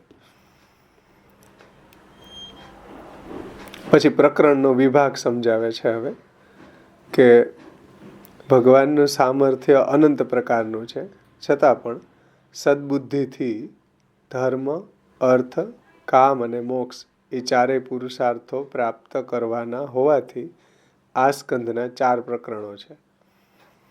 એટલે પ્રભુનું સામર્થ્ય તો અનંત છે, પણ સદબુદ્ધિથી જ આ ધર્મ, અર્થ, કામ અને મોક્ષ એ ચારેય પુરુષાર્થો પ્રાપ્ત કરવાના હોવાથી આ સ્કંદની અંદર પ્રકરણ પણ 4 છે. ધર્મ, અર્થ, કામ અને મોક્ષ 4 પુરુષાર્થો પ્રાપ્ત કરવાનું કાર્ય બધા જીવો શ્રી કૃષ્ણના ચરણ કમળની સેવાથી જ સિદ્ધ કરી શકે છે. જે આપણે શ્લોક બોલીએ ને, હરિ સર્વાત્મના સેવ્ય જ્ઞાત્વા મહાત્મ્ય આદરા ઇત્યર્થમ સકલે સ્કંદે તથા અંશેલ્પેપી નિશ્ચિત. તો ભગવાનના ચરણ કમળની સેવાથી જ બધા પુરુષાર્થોની સિદ્ધિ થાય છે, બીજા કોઈ પ્રકારે તે થઈ શકે નહીં, એમ જણાવવા માટે આ સ્કંદ કહેલો છે. આ આખા સ્કંદનું રહસ્ય છે કે ભગવાન શ્રી કૃષ્ણના ચરણ કમળની સેવાથી જ દક્ષને ધર્મ, અર્થ, કામ, મોક્ષ, એવી જ રીતના ધ્રુવને, એવી રીતના પૃથુને, એવી રીતના બરિષદ અને પ્રચેતાઓને બધા પુરુષાર્થોની સિદ્ધ થયા છે. આ 4 પુરુષાર્થો જુદા જુદા પુરુષોએ સિદ્ધ કર્યા છે. દક્ષે ધર્મ, ધ્રુવે અર્થ, પૃથુએ કામ અને પ્રચેતાઓએ મોક્ષ. શ્રી કૃષ્ણના ચરણ કમળની સેવાથી જ આ પુરુષાર્થો તેમણે પ્રાપ્ત કરેલા છે. તે પહેલા આ તેમને પ્રાપ્ત થયેલા ન હતા. એટલે શ્રી કૃષ્ણની સેવા પહેલા એને આવા પુરુષાર્થો સિદ્ધ થયા ન હતા. ધ્રુવ અને એની માતા સુરુચિએ અર્થ પ્રાપ્ત કરેલો ન હતો. ઇન્દ્રરૂપ પૃથુએ કામ પ્રાપ્ત કર્યો ન હતો. પહેલા રહી ગયું. પહેલા દક્ષે ધર્મ પ્રાપ્ત કરેલો ન હતો. એટલે ભગવાનના ચરણ કમળની સેવા કર્યા પહેલા દક્ષે ધર્મ પ્રાપ્ત કરેલો ન હતો. ધ્રુવે અને એમની માતા સુરુચિએ, સુરુચિ કે સુનીતિ હતું, ધ્રુવ અને એની માતા સુનીતિ હતી, પણ એની માતા તો સુનીતિ છે, સુરુચિ તો બની હતી. હા, સુનીતિ છે. ધ્રુવ અને એની માતા સુનીતિએ, સુનીતિ હોવું જોઈએ. સુરુચિ તો ઓલા ઉત્તમની માતા હતી, બીજી રાણી ઉત્તાનપાદની. હા, અને શાસ્ત્ર પ્રમાણે ચાલે એ સુનીતિ. હા, એટલે ઉત્તાનપાદ છે, ઉત્તાનપાદ એટલે જેના પગ ઉપર ને માથું નીચે. સુરુચિનું કેવું કરે તો એ વરવાંગડું છે, ઉપર પગ અને મોઢું નીચે વરવાંગડાને હોય. અને સુનીતિનું આજ્ઞાનું, સુનીતિના કેવા પ્રમાણે ચાલે તો ઉર્ધ્વ મૂલમ અધઃ શાખા એ બ્રહ્મનું લક્ષણ છે. ભગવાન ગીતાજીમાં કીધું કે જેના મૂળ ઉપર છે અને પર્ણ બધા નીચે છે. ઉર્ધ્વ મૂલમ અધઃ શાખા. રાહુર અસ્વસ્થ, જ્યાં જે વર્ણન કર્યું ને ભગવાને ગીતાજીમાં. એટલે ધ્રુવ અને એની માતા સુનીતિએ અર્થ પ્રાપ્ત કરેલ ન હતો ભગવાનની સેવા પહેલા. એટલે ભગવાનની સેવાથી જ એને સિદ્ધ થયો છે. ઇન્દ્ર રૂપ એટલે પૃથુએ કામ પ્રાપ્ત કર્યો ન હતો.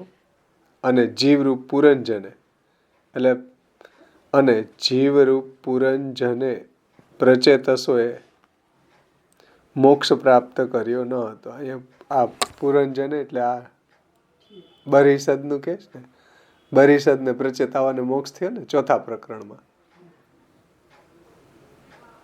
તેથી શ્રી કૃષ્ણના ચરણ કમલની સેવાથી જ પુરુષાર્થ પ્રાપ્ત થાય છે, બીજા કોઈ સાધનથી પ્રાપ્ત થતા નથી એવું સિદ્ધ થયું.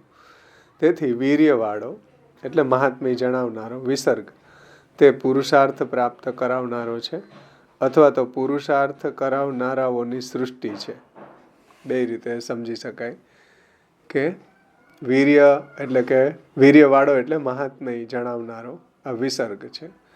તેથી પુરુષાર્થ પ્રાપ્ત કરાવનારો જ છે, અથવા તો પુરુષાર્થ કરાવનારાઓની સૃષ્ટિ છે.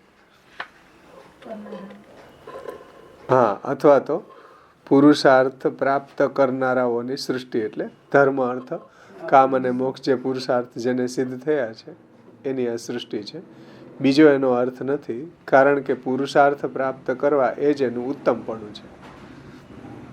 એટલે પુરુષાર્થની સિદ્ધિ થવી એ જ શ્રેષ્ઠતા છે. આ રીતે અહીંયા આખો પ્રકરણાર્થ સમજાયો. આ આખા સ્કંદનું અહીંયા તાત્પર્ય સમજાયું.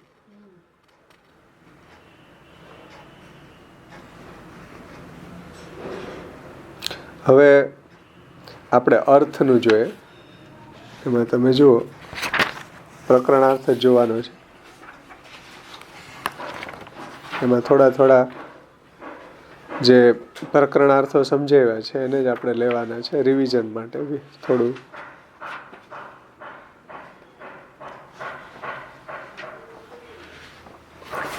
અર્થ પ્રકરણ હવે નવા ભાગવતાર્થમાં 146, જૂના ભાગવતાર્થમાં 186. પ્રકરણ 2 અર્થ, અધ્યાય 8 થી 12. 8 થી 12 સુધીના 5 અધ્યાયોથી અર્થ પ્રકરણનું નિરૂપણ કરેલું છે. કેટલાક એવો અભિપ્રાય ધરાવે છે કે 8માંથી 11 સુધીના 4 અધ્યાયોથી બાલ પ્રકરણ કહેલું છે, પરંતુ તે અભિપ્રાય બરાબર નથી. એમ પહેલા ધર્મ પ્રકરણના આરંભમાં અહીં જણાવેલું છે. જુઓ કારિકા 7. એટલે કેટલાકનો મત એવો છે, ભગવાને જેઓને પુરુષાર્થ પ્રાપ્ત કરાવેલા છે તેવા મોટા પુરુષો હોવા છતાં પણ અહીં બાલક ધ્રુવની કથા કેમ કહી છે? કારણ કે પુરુષાર્થો સિદ્ધ થયા એવા તો મોટા મોટા રાજાઓ, ઋષિ મુનિઓ ગણાય છે, તો એનું અહીંયા એક્ઝામ્પલ ન આપીને ધ્રુવનું દ્રષ્ટાંત કેમ લીધું? શ્રી મહાપ્રભુજી એમાં ખુલાસો કરે છે કે એવી શંકા થાય તો જાણવું કે મોટા પુરુષો કદાચ અર્થ પુરુષાર્થ પ્રાપ્ત કરી શકે, પરંતુ 5 વર્ષના બાળકથી એટલે કે ધ્રુવે પ્રાપ્ત કર્યા એવા પુરુષાર્થ પ્રાપ્ત કરવા અસંભવિત છે. એટલે મોટાઓ તો ચાલો પુરુષાર્થો સિદ્ધ કરવા ઘણું બધું તપ કરે કે ઘણી બધું એ સાધના કરી શકે, પણ 5 વર્ષનો ધ્રુવ શું કરી શકે કે જેને કાંઈ ખબર ન હોય? તો એને પણ આવો પુરુષાર્થ ભગવાનના અનુગ્રહથી સિદ્ધ થયો છે. એટલે એને મહાત્મ્ય બતાવ્યું છે કે ભાઈ 5 વર્ષના બાળકથી ધ્રુવે પ્રાપ્ત કર્યા એવા પુરુષાર્થ પ્રાપ્ત કરવા અસંભવિત જ છે. તેથી જ્યારે હરિપ્રસન્ન થાય ત્યારે બાલક પણ ઉત્તમ પ્રકારના અર્થ પ્રાપ્ત કરી શકે છે. જો પ્રભુની પ્રસન્નતા હોય તો બહેરું સુને મૂંગપુની બોલે, રંક ચલે શ્રી છત્ર ધરાય, એમ આવે ને, વંદુ ચરણ હરિરાય. તો પ્રભુ પ્રસન્ન થાય ત્યારે બાલક છે ભલે 5 વર્ષનો, પણ તો બી ઉત્તમ પ્રકારના અર્થની એને સિદ્ધિ થઈ શકે છે. એમ જણાવવા માટે ધ્રુવની કથા કહેલી છે. ધ્રુવ ઉપર હરિ પ્રસન્ન થવાથી જ તેને અર્થ પુરુષાર્થ પ્રાપ્ત થયેલો હોવાથી અર્થ પ્રાપ્ત કરાવનારા તપ વગેરે સાધનો એનાથી થઈ શક્યા.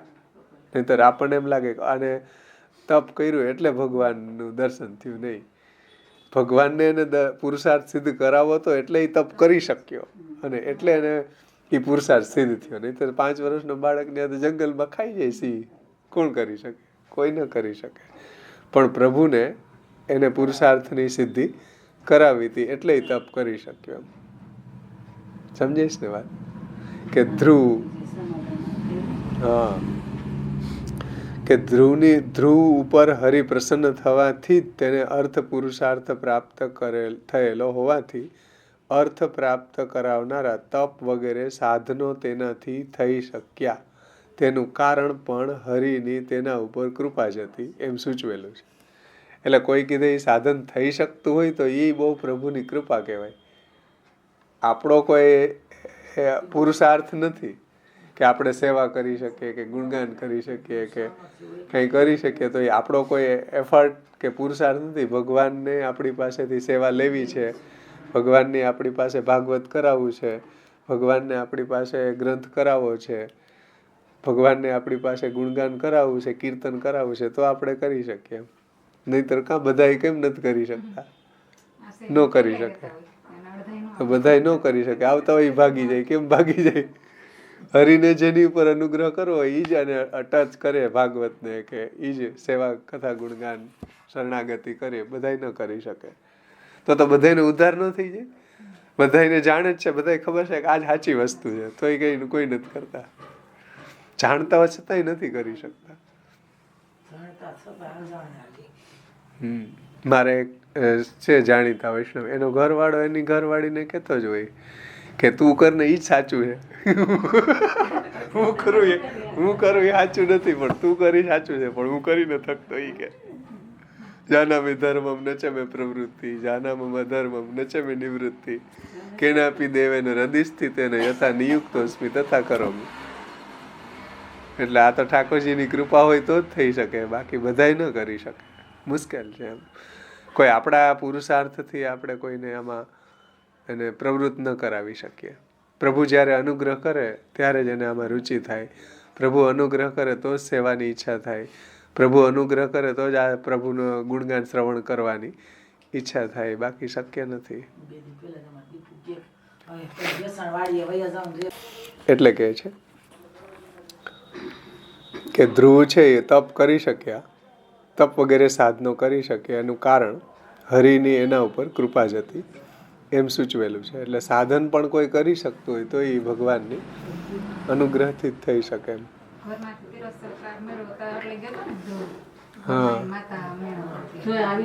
હા, સુરુચિ.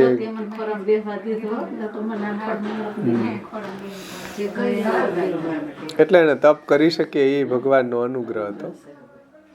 અર્થ બે પ્રકારનો હોય છે, આ લોકના અર્થ અને પરલોકનો અર્થ. ધ્રુવની માતા સુનીતિએ તેને બંને પ્રકારના અર્થ સંબંધી ભાન કરાવેલું છે. જો તું ઉત્તમની પેઠે, આ સુનીતિએ જ કીધું છે ને. ધ્રુવની માતા એટલે વાય સુનીતિ જ હશે, કારણ કે પેલા તો અર્થ એને જ પ્રાપ્ત હતો ને, એ જ માનીતી હતી. એટલે આને ખોડામાં ન બેસવા દીધો. રાજ્યાસન ઉપર બેસવાનો અધિકારી કે ઉત્તમ છે, આવડી આ હતી માનીતી. એટલે તો સુનીતિ એને બંને પ્રકારના અર્થ સંબંધી ભાન કરાવેલું કે જો તું ઉત્તમની પેઠે રાજ્યાસન ઈચ્છતો હોય તો ભગવાનના ચરણ કમલનું આરાધન કર. અધ્યાય 8 શ્લોક 19 આ લોકના અર્થનું અને તારા દાદા મનુએ યજ્ઞો કરી અને આ લોકનું અને દિવ્ય પરલોકનું સુખ પ્રાપ્ત કરેલું, એમ બંને પ્રકારના અર્થનું ભાન કરાવેલું છે. આ સુનીતિએ બરાબર સુનીતિએ જ કરાવ્યું ને એની માતાએ, કે ભાઈ તારે આ લોકનું ફળ જોતું હોય તો તું ભગવાનના ખોડામાં બેસ ને. ઉત્તાનપાદના ખોડામાં શું, ઠાકોરજીના ખોડામાં બેસી તને બધાય પુરુષાર્થ સિદ્ધ કરી દે.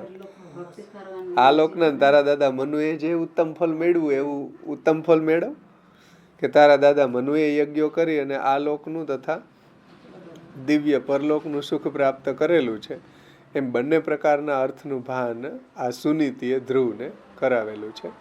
તેથી ધ્રુવને તે બંને પ્રકારના અર્થ પ્રાપ્ત કરવાની કામના થઈ, આ લોકના અને પરલોકના. પરંતુ એનાથી આ એકેય અર્થ પ્રાપ્ત કરી શકાય એવી એની સ્થિતિ ન હતી. આ લોકનો અર્થ સિદ્ધ ન થઈ શકે, 5 વર્ષના હતા એટલે, કારણ કે એને રાજ્ય ન મળી શકે, અને પરલોકના અર્થનો તો કોઈ પ્રશ્ન જ નથી. તો બેમાંથી એકય એને સિદ્ધ થઈ શકે એવી સ્થિતિ ન હતી. તે ઉત્તાનપાદનો પાટવી કુંવર હોવાથી, એટલે પ્રથમ પુત્ર, એને જ રાજ્ય મળે ને.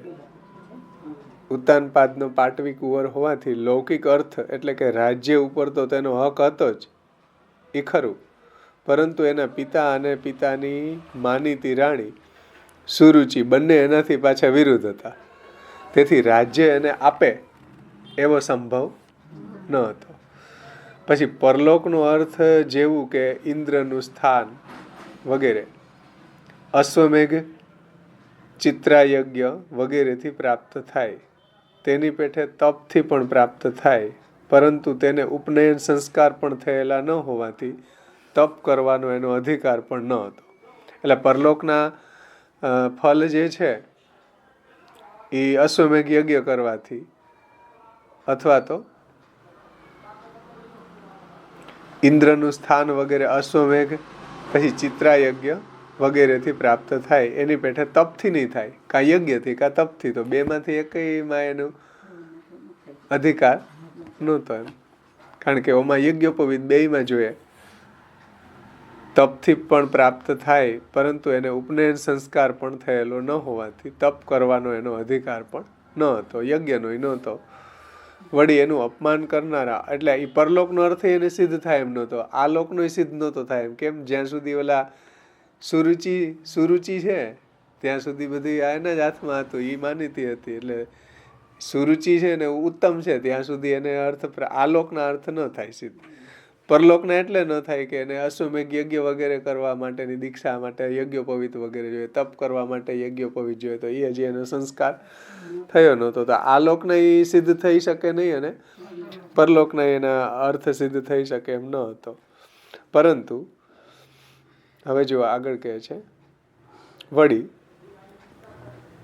બંનેમાં એનો અધિકાર ન હતો. વળી એનું અપમાન કરનાર સાવકી માતા સુરુચિ અને અપમાન કરાવનાર એના ભાઈ ઉત્તમના મૃત્યુ થાય એવી પણ કામના માતાને તજી તે શહેર બહાર નીકળ્યો ધ્રુવ, ત્યારે તેની હોવી જોઈએ. કારણ કે એને એનું અપમાન કર્યું હતું ને, એટલે એના પ્રત્યે એને એવું હતું કે આ બંનેના મૃત્યુ થાય. કારણ કે તેની એવી કામના ન હોત તો ભગવાન તેમના મરણ થવાનું કહે જ નહીં.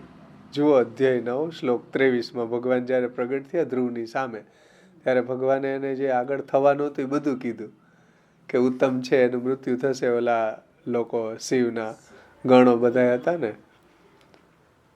એને ઉત્તમને હૈણો, પછી એની માં એને શોધવા ગઈ, એને ખબર પડી તો એ દાવાગ્નિમાં બળી ગઈ એમ. તો આવું ભગવાને એને પહેલા જ કહી દીધું હતું. વળી આ લોકના અને પરલોકના અર્થ એક સાથે એક માણસને પ્રાપ્ત થવા પરસ્પર વિરુદ્ધ છે. હવે આ લોકનો અર્થ પ્રાપ્ત થાય તો એને પરલોકનો ન મળે, પરલોકનો મળવો હોય તો આ લોકના ન મળે. કારણ કે આ લોકમાં અર્થ એટલે દ્રવ્ય વગેરે મળે કે રાજ વગેરે મળે તો એમાં અટવાઈ જાય તો મોક્ષ ન મળે. એના માટે મુક્તિ ને જ્ઞાન, વૈરાગ્ય ને જ્ઞાન ને સંન્યાસ જોઈએ. તો બે કોઈ દિવસ શક્ય જ નથી ને. અહીંયા અર્થ મળ્યું હોય તો પરલોકનું ફળ ન મળે, પરલોકનું ફળ મેળવવું હોય તો અહીંયા બધું છોડવું પડે. અહીંયા બધું ત્યાગીને જ્ઞાન સિદ્ધ થાય, બધું વૈરાગ્ય સિદ્ધ થાય તો થાય. એટલે શ્રી મહાપ્રભુજી કહે છે કે આ લોકના અને પરલોકના અર્થ એક સાથે એક માણસને પ્રાપ્ત થવા પરસ્પર વિરુદ્ધ છે. પણ ધ્રુવને થયા, આ લોકનો અર્થ થયો અને પરલોકનો અર્થ પ્રાપ્ત થયો.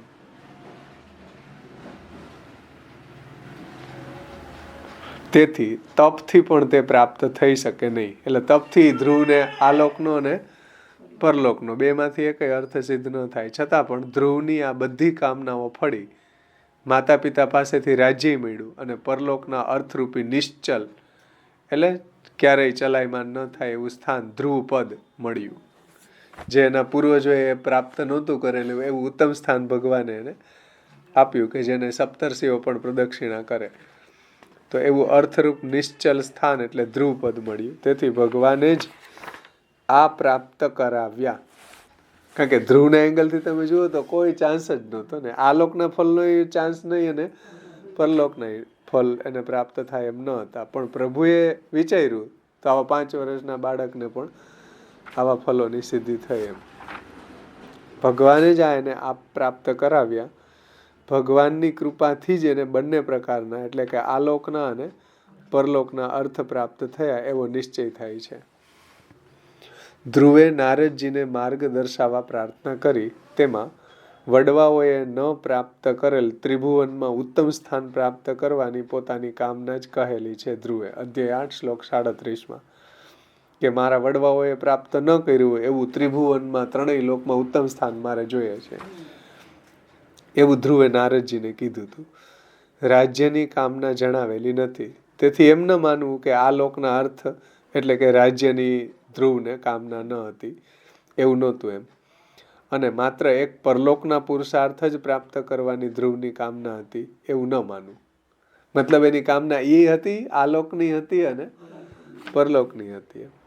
રાજ્યની કામના તેણે જણાવેલી નહીં. તેનું કારણ એવું હતું કે પોતે પાટવી કુંવર હોવાથી રાજ્ય તો એને ન્યાયથી જ પ્રાપ્ત થાય એવું હોવાથી ભગવાને તેને માટે ખાસ સાધન કરાવ્યા વિના જ માત્ર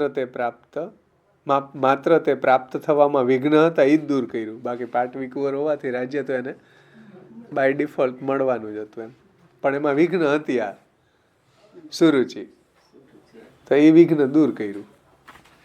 વિઘ્ન હતા એ દૂર કરી એને આ અને તે આપવાનું હતું. શું? રાજ્ય, આલોકના ફલ. પરંતુ બીજો એટલે કે ધ્રુવના સ્થાનરૂપી પરલોકનો પુરુષાર્થ બીજા કોઈ નિયમ પ્રમાણે તેને મળે તેમ નહીં હોવાથી, બીજા કોઈ નિયમ પ્રમાણે એટલે તપથી કે યજ્ઞથી કે તપથી મળી શકે, પણ એને માટેનું એનું ક્વોલિફિકેશન નહોતું, યજ્ઞોપવિત વગેરે નહોતું. યજ્ઞોપવિત ધારણ કર્યું હોય તો યજ્ઞ કરી શકે કે તપ કરી શકે, એ તો એ કરી ન શકે. એટલે પરલોકનો પુરુષાર્થ છે એ કોઈ નિયમ પ્રમાણે એને પ્રાપ્ત થાય એમ ન હતો. તે મેળવવાનો માર્ગ દર્શાવવા નારદજીને તેણે પ્રાર્થના કરેલી કે મને વડવાઓએ જે ત્રિભુવનમાં ઉત્તમ સ્થાન પ્રાપ્ત કોઈને ન થયું હોય એવું મને પ્રાપ્ત કરવું છે.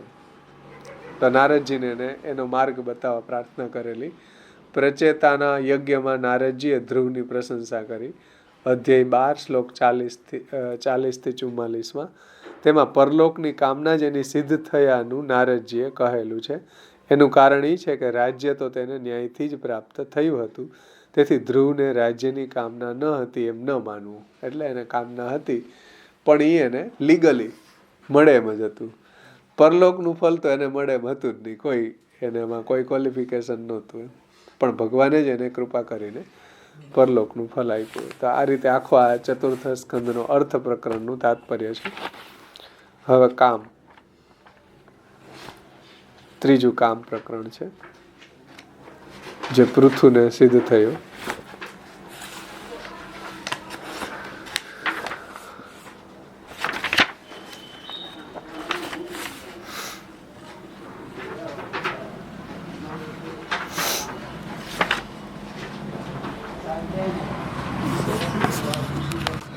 કામ પ્રકરણ મારે 203 પેજ ઉપર છે, તમારે 159 નવા ભાગવતાર્થમાં. પ્રકરણ 3 કામ, અધ્યાય 13-23. 13માંથી 23 સુધીના 11 અધ્યાયનું આ ત્રીજું કામ પ્રકરણ છે. આ કામ છે એ પૃથુએ પ્રાપ્ત કર્યો. આ પ્રકરણના અંતે પૃથુને મોક્ષ પ્રાપ્ત થયાનું કહેલું છે. અધ્યાય 23 શ્લોક 18. છતાંય આ મોક્ષ પ્રકરણ નથી, કામ પ્રકરણ જ છે. ભલે મોક્ષ એને સિદ્ધ થયો, પણ પ્રકરણ છે આ કામનું. કેમ? કારણ કે 13માંથી 16 સુધીના 4 અધ્યાયોમાં સર્વની કામનાથી પૃથુની ઉત્પત્તિ થયાનું કહ્યું છે. કે બધાની કામના હતી કે રાજા બધાનું રક્ષણ કરવા વાળો એની આવશ્યકતા હતી એમ. 17 અને 18 2 અધ્યાયોમાં પૃથુ સર્વની કામનાઓ પૂર્ણ કરે તે જણાવ્યું છે. અને 19માંથી 23 સુધીના 5 અધ્યાયોમાં પૃથુને પોતાની કામનાઓ પ્રાપ્ત થયાનું કહ્યું છે. ઓમાં બીજાની કામનાઓ સિદ્ધ થઈ છે અને 29થી 23 પૃથુની કામનાને પૂર્ણ થઈ છે. તેથી આ પ્રકરણના આરંભમાં, મધ્યમાં અને અંતે કામનું જ નિરૂપણ કરેલું હોવાથી આ કામ પ્રકરણ જ છે. વળી આ પ્રકરણના 11 અધ્યાયો છે, તેથી પણ કામનું પ્રકરણ હોવાનું સિદ્ધ થાય છે. કારણ કે 11 ઇન્દ્રિયોથી કામ પૂર્ણ થાય, એટલે આના 11 અધ્યાયો છે. 11 ઇન્દ્રિયોથી કામ ના થાય. આપણી 5 કર્મેન્દ્રિય, 5 જ્ઞાનેન્દ્રિય, 1 મન, 11 ઇન્દ્રિયોથી વિષય ભોગવે માણે. એટલે આ કામ પ્રકરણ છે 11 અધ્યાયનું છે. એટલે કામ પણ જો ધર્મ અવિરુદ્ધ હોય, શ્યામ બાવાશ્રી એને બહુ સુંદર આ સમજાવ્યું હતું કે ધર્મ અને મોક્ષના બ્રેકેટમાં જો આવે કામ, તો એ કામ છે ધર્મથી અવિરુદ્ધ કામ હોય. અને અર્થ અને કામના બ્રેકેટમાં જો કાંઈ આવે તો એ પછી સિદ્ધ ન થાય. એમ જેમ ઉપનિષદ એમ કે ભાઈ બે સત્યની વચ્ચે એક અસત્ય હોય ને તો એ સત્ય બની જાય, પણ બે અસત્યની વચ્ચે એક સત્ય આવે ને તો એ અસત્ય થઈ જાય. એમ ધર્મથી અવિરુદ્ધ કામ છે એ ભગવાને ગીતાજીમાં કીધું છે કે મારું સ્વરૂપ છે. ધર્મ અવિરુદ્ધો કામોસ્મી ભરતર્ષભ. એટલે ધર્મ અને મોક્ષના બ્રેકેટમાં જો કામ પુરુષાર્થ આવતો હોય તો એ ઉત્તમ છે, એમ વેલિડ છે. એટલે ધર્મ અને મોક્ષ વચ્ચે કામ અને અર્થ એ વેલિડ છે. પણ કામ અને અર્થની વચ્ચે જો ધર્મ કે મોક્ષ આવે તો પછી ધર્મ છે એ અધર્મ થઈ જાય અને મોક્ષ છે એ બંધન થઈ જાય. સમજાય ને? કામ અને અર્થ, કોઈ અર્થ કમાવા માટે ધર્મ કરે તો પછી એ બંધન કરવા વાળો થઈ જાય અર્થ. એમ પણ ધર્મ અને મોક્ષની વચ્ચે જો અર્થ અને કામ આવે તો એ છે વેલિડ છે, તો એ ધર્મ જ છે. એટલે ભગવાને ગીતાજીમાં અને ઘણી જગ્યાએ આ વાત સમજાવી કે ધર્મથી અવિરુદ્ધ કામ છે એ મારું સ્વરૂપ છે. અધ્યાયના વિભાગ એ રીતના છે. આ તો આનું પ્રકરણનું તાત્પર્ય હતું.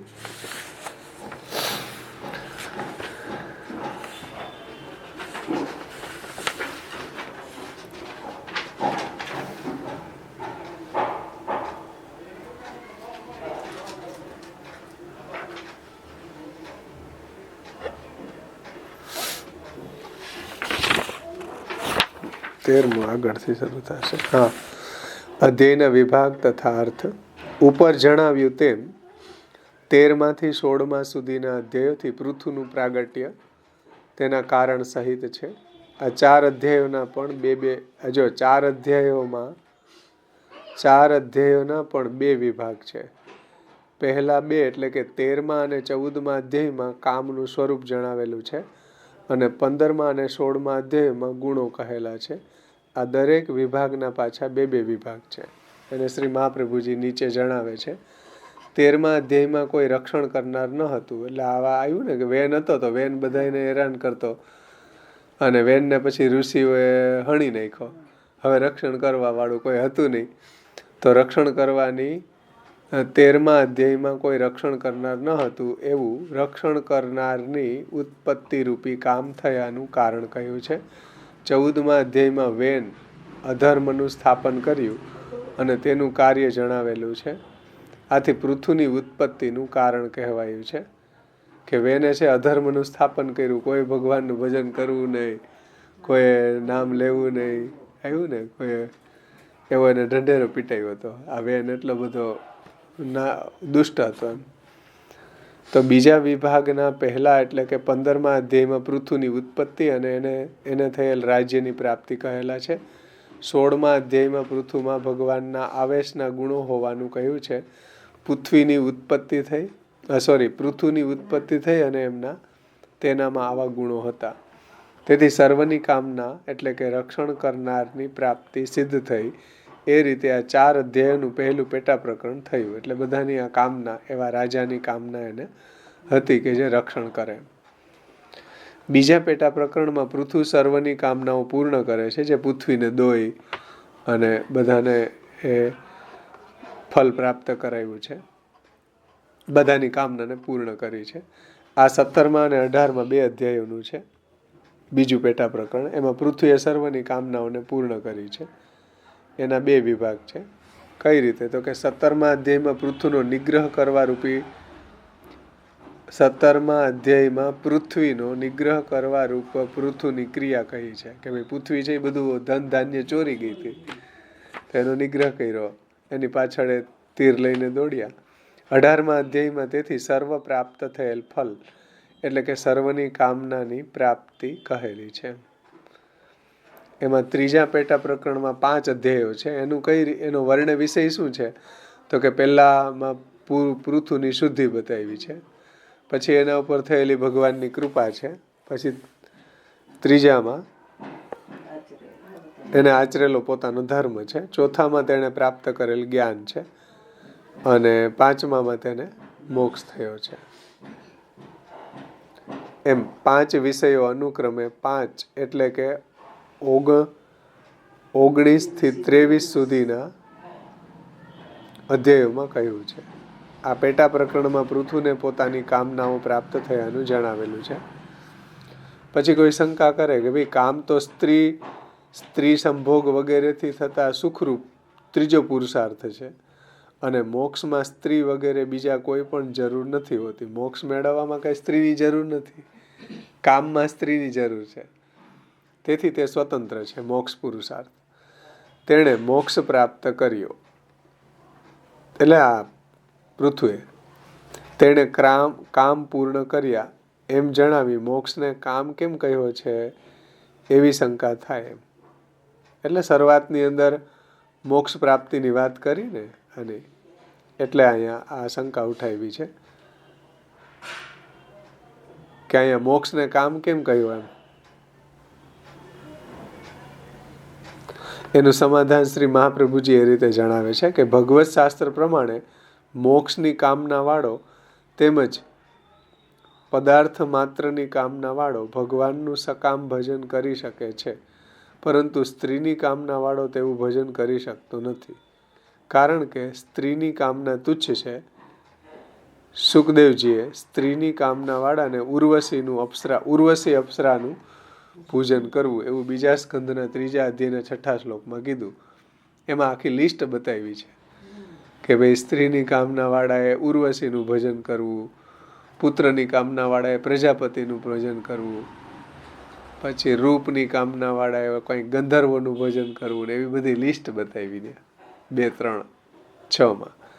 એમ કહીને પછી છેલ્લા શ્લોકમાં શું કીધું ત્યાં ભાગવતમાં સુખદેવજીએ કે સર્વ હર કોઈ પદાર્થની કામના વાળાએ પણ ઉત્તમ પુરુષનું ભજન કરવું. છેલ્લે પછી એમ કીધું કે ભાઈ બધી કામનાઓ તો ભગવાનથી જ પૂર્ણ થાય એમ. આ બધા તો એક પૂર્ણ કરે. અકામો સર્વ કામો વા મોક્ષ કામો ઉદારધી તીવ્રેણ ભક્તિ યોગેન યજેત પુરુષ પર. અકામ હોય, સર્વ કામ હોય, મોક્ષ કામ હોય, જે બી હોય, પર પુરુષ એવા ભગવાનની, શ્રેષ્ઠ પુરુષ એવા ભગવાનની ભક્તિ એને કરવી જોઈએ. 2, 3, 10માં કીધું છે એ ખરું. પરંતુ ત્યાં એનો ભાવાર્થ એવો છે કે જો ભગવાનનું ભજન કરવા માટે જ સ્ત્રીની કામના હોય તો તે માટે ભગવાનનું ભજન કરવું એમ. તો ઉપર એમ કીધું ને કે ભાઈ સ્ત્રીની કામના વાળો હોય તો એ એવું ભજન કરી શકતો નથી એમ સ્ત્રીની. એના માટે તો આ ઉર્વશીની અપ્સરાનું ભજન કરવાનું કીધું એમ. તો પછી છેલ્લે એમ કેમ કીધું કે અકામો સર્વ કામો વા મોક્ષ કામો ઉદારથી તીવ્રેણ ભક્તિ યોગેને યજેત પુરુષ પર. અકામ હોય, સકામ હોય, જેવો બી હોય ભગવાનનું ભજન કરવું. તો એનું તાત્પર્ય એવું છે કે સ્ત્રીની કામના ઠાકોરજીની સેવા માટે છે. સ્ત્રીની કામના હોય તો તે માટે ભગવાનનું ભજન કરવું. એ કયા પ્રયોજનથી કીધું તો કે ભગવાનના ભક્તિ માટે. મારે સ્ત્રી જોઈએ છે, પુત્રે કૃષ્ણ પ્રિય રતિ, તો આ બધું ભક્તિ માટે છે, ભજન માટે છે. એ રીતે કોઈ કરતો હોય તો એ વેલિડ છે. જો પરંતુ ત્યાં એનો ભાવાર્થ એવો છે કે જો ભગવાનનું ભજન કરવા માટે જ ભગવાનનું ભજન કરવા માટે જ સ્ત્રીની કામના હોય તો તે માટે ભગવાનનું ભજન કરવું. આ તે વાક્ય ઉપરની ટીકા સુબોધિનીજીમાં જ કહેલું છે. એટલે કે આ પૃથુ સકામ ભક્ત હોવાથી તે મોક્ષની કામના કરે એ પણ યોગ્ય જ છે. અને કામના રહિતે અથવા તો સર્વ હર કોઈ પદાર્થની કામના વાળાએ ઉત્તમ પુરુષનું ભજન કરવું એવું 2, 3, 10માં કીધું છે. અકામો સર્વ કામો વા મોક્ષ કામો ઉદારથી. એ વાક્ય પ્રમાણે મોક્ષની કામના વાળો પણ ભગવાનનું ભજન કરે તે યોગ્ય જ છે. એમાં કોઈ દોષ નથી. નારદજીએ પ્રચેતસોના સત્રમાં ધ્રુવની સ્તુતિ કરી છે. અધ્યાય 12 શ્લોક 40. એમ મૈત્રેયજીએ વિદુરજીને કહ્યું ત્યારે વિદુરજીએ પ્રચેતસો કોણ હતા વગેરે તેમના સંબંધી પ્રશ્ન પૂછ્યા છે. અધ્યાય 13 શ્લોક 2માં. ત્યારે મૈત્રેયજીએ પ્રચેતસોનું નિરૂપણ કરવા આ કથાનો આરંભ કર્યો. પ્રચેતસોએ ભક્તિ માર્ગી મુક્તિ પ્રાપ્ત કરેલી એમ કહેવાનું હોવાથી મોક્ષ પ્રકરણ કહેવા માટે જ આ પૃથુની શુદ્ધિ વગેરે પ્રકરણની કથા કહી છે. છતાં આ પૃથુની કથા મોક્ષ પ્રકરણ નથી, કામ પ્રકરણ છે. કારણ કે પૃથુની ભક્તિ તેણે પ્રાપ્ત કરવાના જ્ઞાનના સાધન રૂપ જ હતી. એટલે પૃથુની ભક્તિ કેવી હતી કે એને પ્રાપ્ત કરવાના જ્ઞાનના સાધન રૂપ હતી. પૃથુની ભક્તિ એટલે તો એને ઓલા સનત કુમારોનો સંગ થયો ને, જ્ઞાનીઓનો, ભક્તનો ન થયો, નારદજીનો ન થયો પૃથુને. એટલે તેને પ્રાપ્ત કરવાના જ્ઞાનના સાધન રૂપ જ હતી ભક્તિ એમ. અને તે જ્ઞાનથી પૃથુને મુક્તિ પ્રાપ્ત થયાનું જણાવ્યું છે. વળી પૃથુની ભક્તિ સકામ હોવાથી ભક્તિ માર્ગી મુક્તિથી તેણે પ્રાપ્ત કરેલ મુક્તિ જુદા પ્રકારની હતી એમ. એટલે આ જે મોક્ષ હતો એ ભક્તિ માર્ગી મુક્તિ એટલે ભગવત પ્રાપ્તિ, એનાથી અલગ પ્રકારનો છે, એ નથી. પૃથુની ભક્તિ સકામ હોવાથી ભક્તિ માર્ગી મુક્તિથી તેણે પ્રાપ્ત કરેલ મુક્તિ જુદા પ્રકારની હતી. પૃથુ સર્વ પદાર્થની કામના વાળો હતો, તેથી મોક્ષનું પ્રકરણ કહેવા માટે જ આ પ્રકરણનો આરંભ કરેલો છે. પણ આ મોક્ષનું પ્રકરણ નથી, પણ આ કામનું પ્રકરણ છે. આ રીતે આખો આ પૃથુની આ કામ પ્રકરણ જે છે એને સમજાવ્યું. મોક્ષ હવેમાં પ્રચેતાઓની વાત છે, પ્રાચીન બરહીની. એ પણ થોડું લઈ લે એટલે આપણું કમ્પ્લીટ થઈ જાય. ખાલી પ્રકરણો જોઈએ તો એ આપણું થોડું સિંહાવલોકન થઈ જાય. મારે પેજ નંબર 226 ઉપર છે, પ્રકરણ 4, મોક્ષ, અધ્યાય 24 થી 31 એમ લખ્યું છે ઉપર.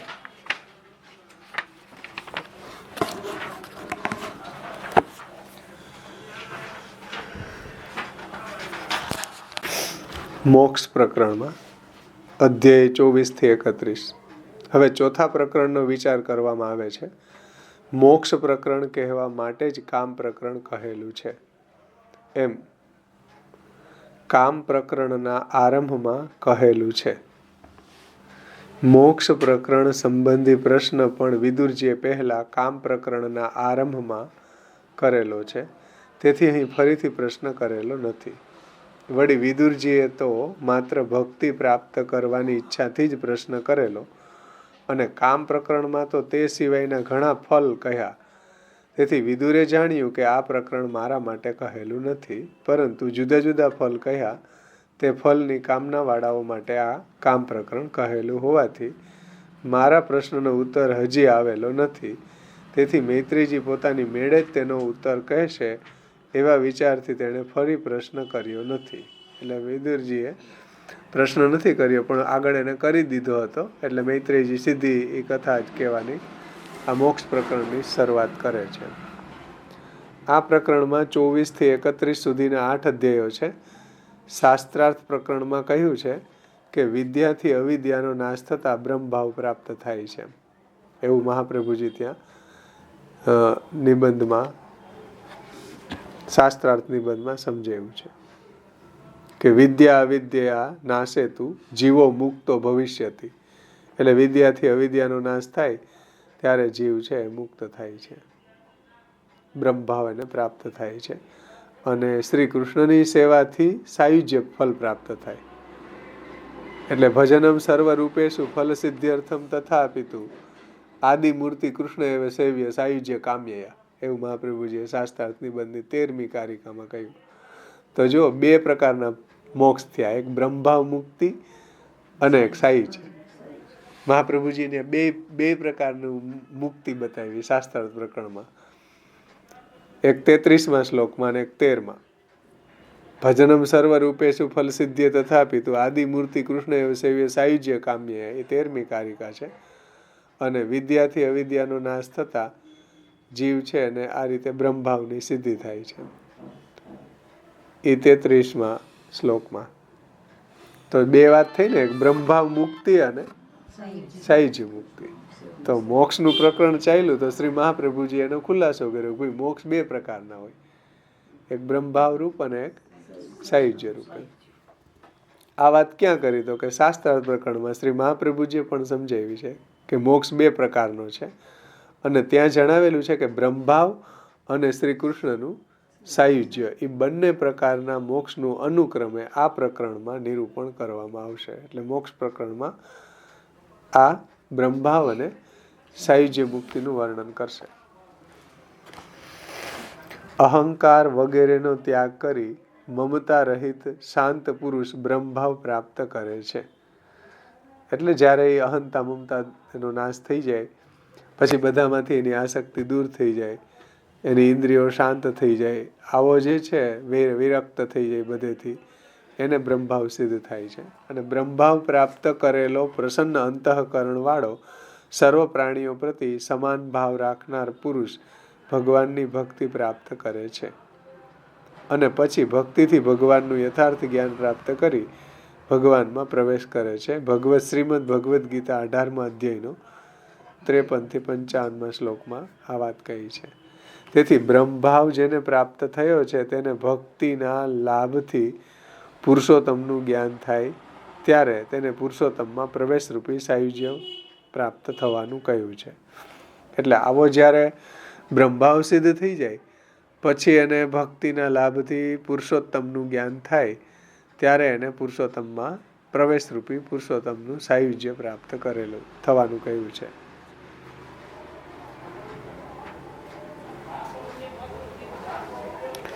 પ્રવેશ જુદા રહેવાથી જ એમ જ છે ને? પ્રવેશ જુદા રહેવાથી થઈ શકે. હા, પ્રવેશ એટલે જુદા હોય તો જ પ્રવેશ થાય ને. એકરૂપ હોય તો કેમ પ્રવેશ જ ન થાય ને? પ્રવેશ જુદા રહેવાથી જ થઈ શકે.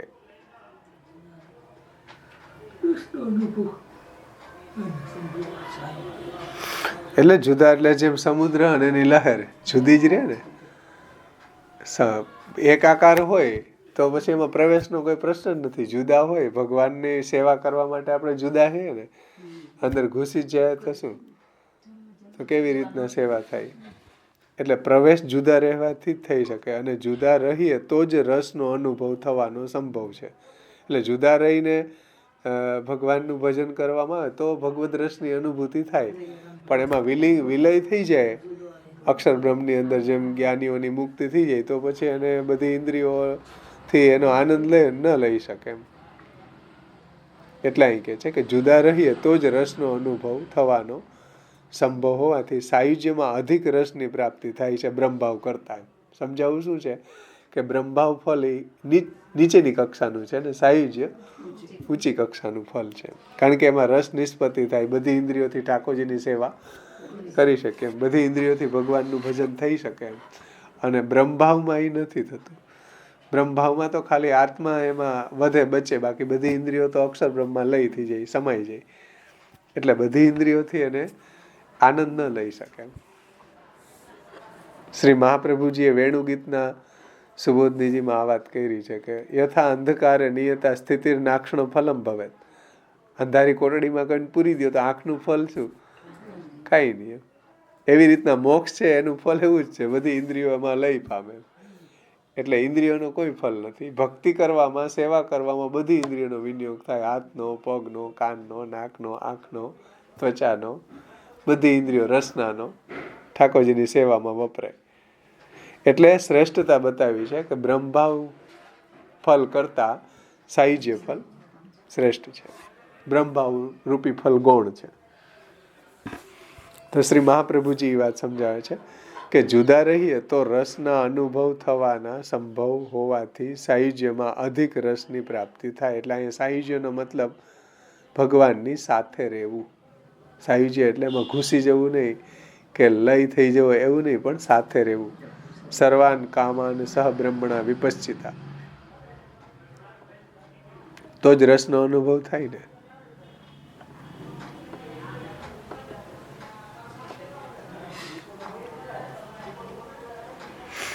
બ્રહ્મભાવમાં તો બ્રહ્મની સાથે ભળી જવાનું હોવાથી, બ્રહ્મ સાથે એક્ય થવાથી સાયુજ્યમાં થાય છે તેવો રસનો અનુભવ બ્રહ્મભાવમાં થતો નથી, કારણ કે એમાં લય થઈ જાય, બધી ઇન્દ્રિયોનો અક્ષર બ્રહ્મમાં લય થઈ જાય. તેથી બ્રહ્મભાવ ગૌણ ફલ છે અને સાયુજ્ય છે એ મુખ્ય ફલ છે, મુખ્ય પ્રકારનો મોક્ષ છે.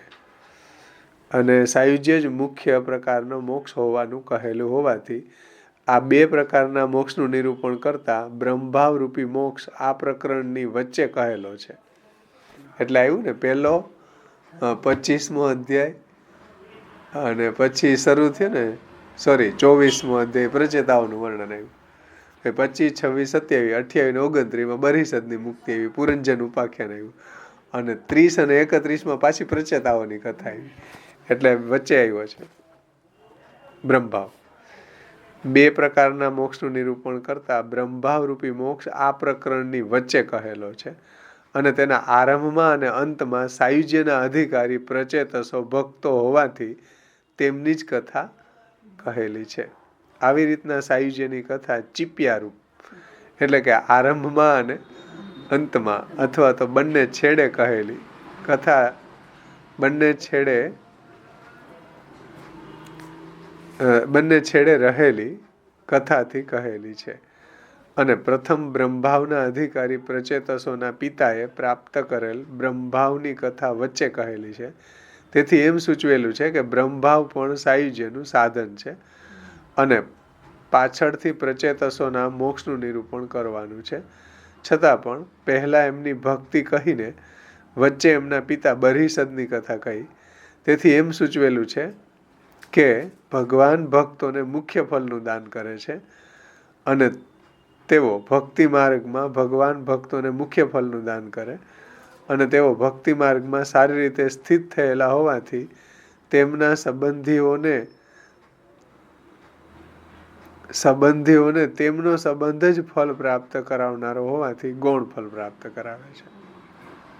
એટલે ભક્તના સંબંધીઓને ગૌણ ફલ પ્રાપ્ત થાય છે, ભક્તને મુખ્ય ફલ પ્રાપ્ત થાય છે. ભક્તિ માર્ગમાં સારી રીતે સ્થિત થયેલા હોવાથી એમના સંબંધીઓને તેમનો એટલે ભક્તનો સંબંધ જ ફલ પ્રાપ્ત કરાવનારો હોવાથી ગૌણ ફલ પ્રાપ્ત કરાવે. એટલે જેમ ગોપો હતા તો ગોપોને વ્રજભક્તો દ્વારા ફલ પ્રાપ્ત થયું, સ્વતંત્ર નહીં. યજ્ઞ પત્નીઓ હતા તો એના જે પતિઓ હતા યજ્ઞ કરતા હતા એને ફલ યજ્ઞ પત્નીઓ દ્વારા પ્રાપ્ત થયું. એટલે બ્રહ્મભાવ ગૌણ ફલ છે, સાયુજ્ય મુખ્ય ફલ છે. એટલે શ્રી મહાપ્રભુજીએ આ વાત શાસ્ત્રાર્થ પ્રકરણમાં સમજાવી છે કે બ્રહ્માનંદે પ્રવિષ્ટાનામ આત્મનૈવ સુખપ્રમા સંઘાતસ્ય વિલીનત્વાત ભક્તાનાંતુ વિશેષતઃ સર્વેન્દ્રિય તથા ચાંતઃકરણે આત્માનામપી બ્રહ્મભાવાતુ ભક્તાનામ ગૃહેવ વિશિષ્યતે.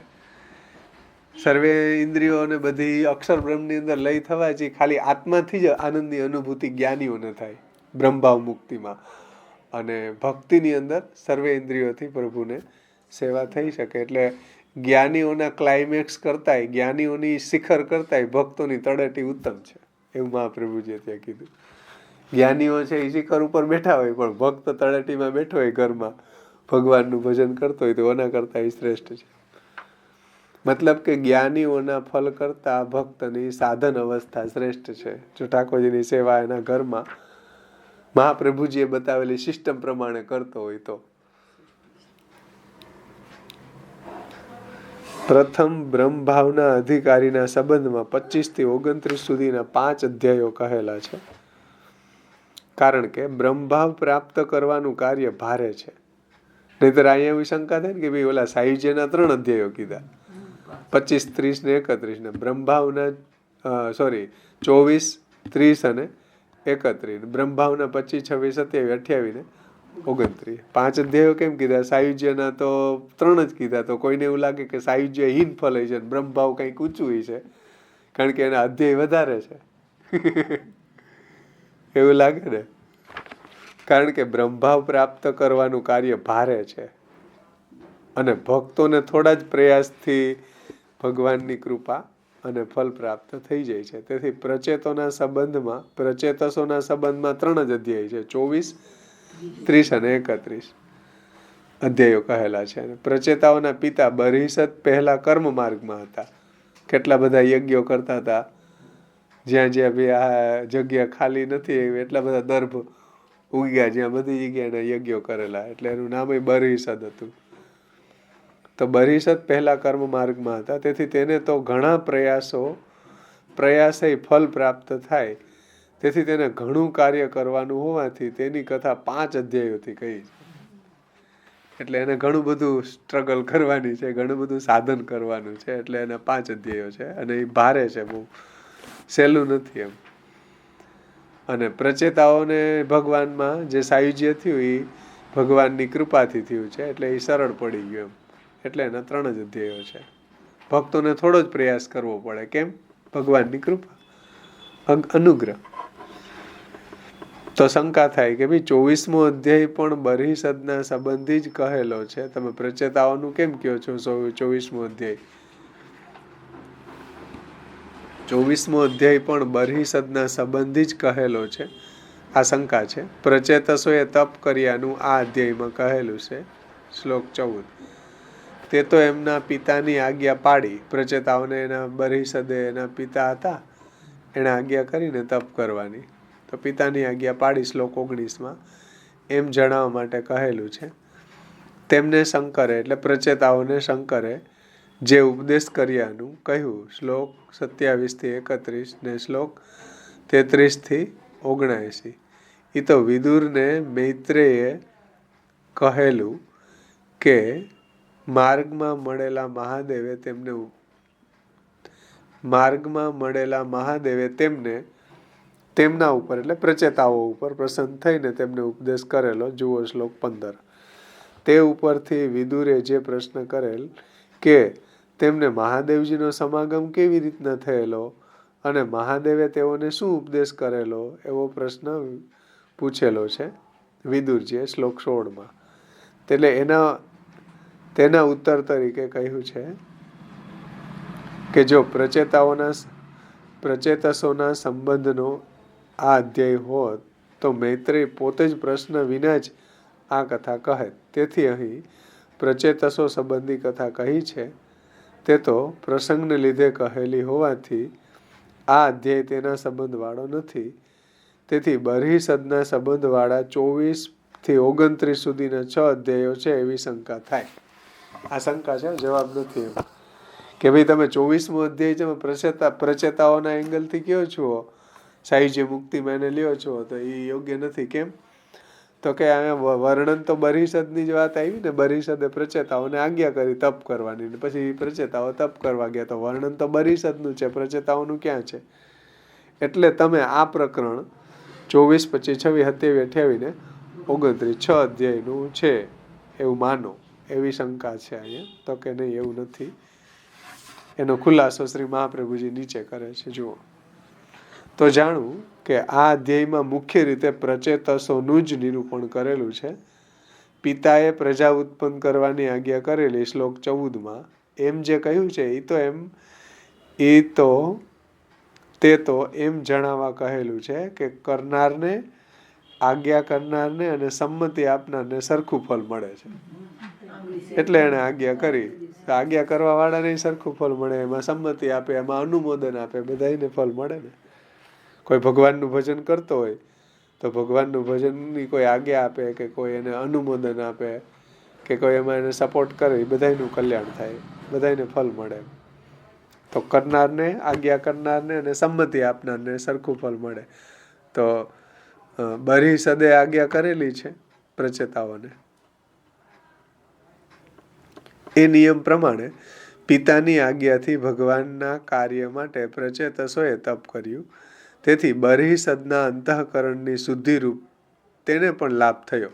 એટલે પ્રચેતાઓએ તપ કર્યું તો બરહિસદનું અંતઃકરણ શુદ્ધ થયું એમ. એને તપનો અવાંતર ફલ આને મળ્યું બરહિસદને એમ.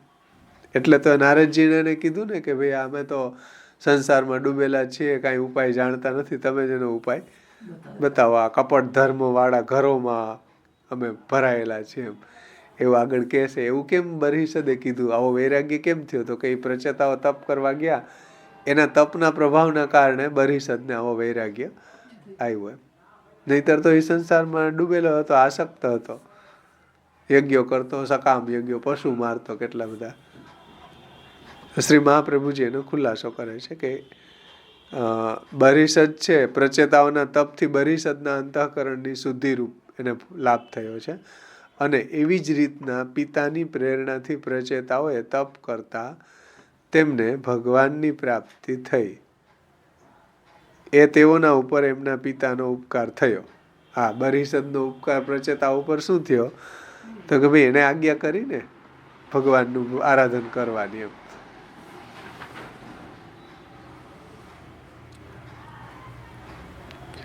તેથી પિતાની પ્રેરણાથી પ્રચેતસો તપ કરતા એમને ભગવાનની પ્રાપ્તિ થઈ.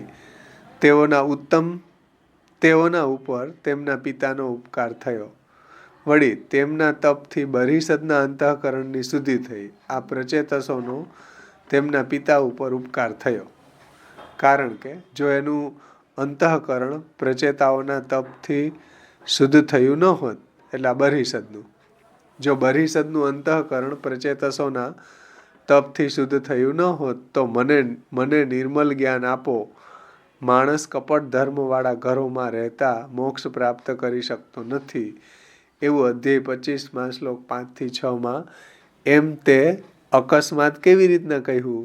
જો અંતઃકરણ શુદ્ધ થયું ન હોય તો એણે આવો પ્રશ્ન કર્યો કે મને નિર્મલ જ્ઞાન આપો, અને આ કપટ ધર્મવાળા ઘરોમાં બધાય ભરાઈને રહે, એને કારણે મોક્ષ નથી થતો.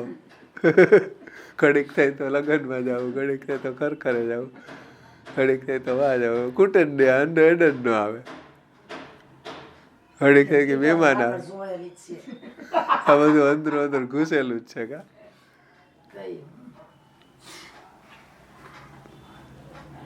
એટલે કીધું ને, માણસ કપટ ધર્મવાળા ઘરોમાં રહેતા મોક્ષ પ્રાપ્ત કરી શકતો નથી. અધ્યાય 25 શ્લોક 5-6 એમ તે અકસ્માત કેમ કીધું? બરિષદને આટલો વૈરાગ્ય કેમ આવી ગયો? આવી વાત કેમ કરી? તો કે પ્રચેતાઓના તપના પ્રભાવના કારણે બરિષદને પણ આવો વૈરાગ્ય થયો. તેથી એ વાક્ય તો પિતા પુત્રોનો પરસ્પર ઉપકાર થયો હતો. કારણ કે એણે આજ્ઞા કરી પ્રજા ઉત્પન્ન કરવા માટે પેલા તપ કરવાની, તો એ બરિષદનો ઉપકાર હતો પ્રચેતા ઉપર.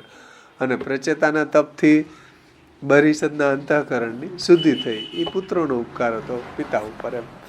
તો આ રીતે બંને ઉપર પિતા પુત્રનો પરસ્પર ઉપકાર થયો એમ જણાવવા માટે કહ્યું છે. ઉપદેશ ઘણો દુર્લભ હોવાથી તે પ્રાપ્ત કરવા પ્રશ્નની જરૂર રહે છે. તેથી વિદુરજીએ પ્રશ્ન કરેલો.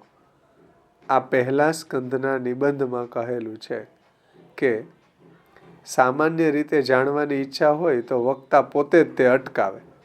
એટલે ભગવત કથા છે, ભાગવત કથા છે, એ કોઈ સામાન્ય એંગલથી આવે ટાઈમ પસાર કરવા, હાલો ને વાહ બેઠા હતા અહીંયા બેસું, એ સામાન્ય રીતે સાંભળવા આવે તો ઓલો અટકાવે ને ભાઈ રહેવા દે ને, હમણાં આને કઈ સાંભળવાની હજી એની એવી કોઈ જિજ્ઞાસા કે એવી નિષ્ઠા નથી, તો પછી એને કથા શરૂ ન કરવી જોઈએ.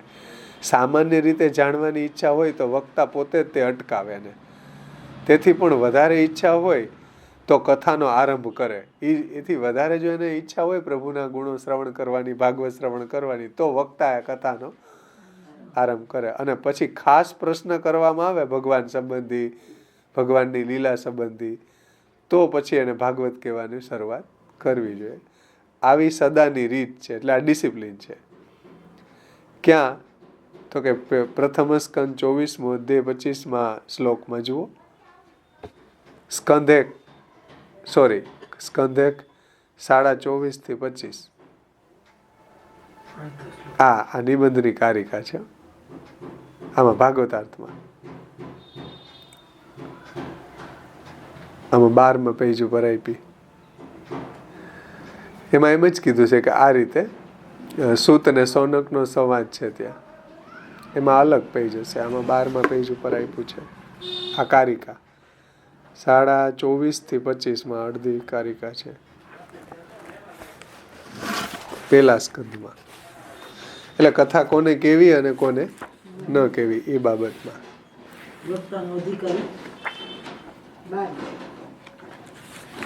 શ્રોતાનો અધિકાર, વક્તાનો અધિકાર.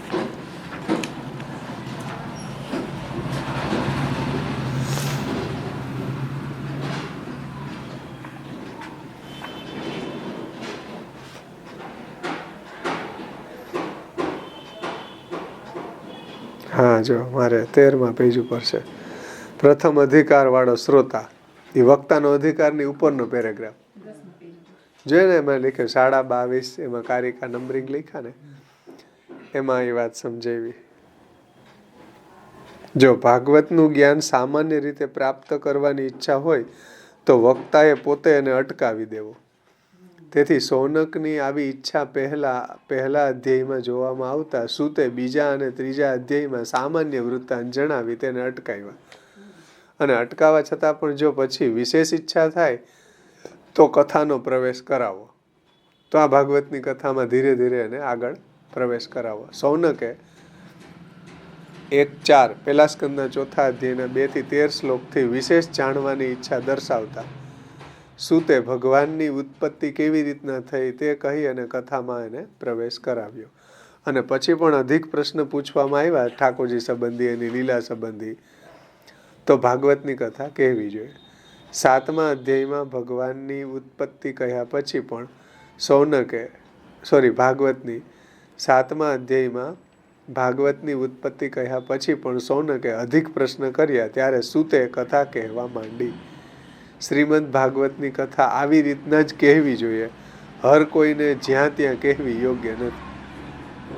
આ મહાપ્રભુજી કહ્યો કે ભાગવતની કથા જ્યાં ત્યાં હર કોઈને કહી શકાય નહીં. આ તંબુ તાણીને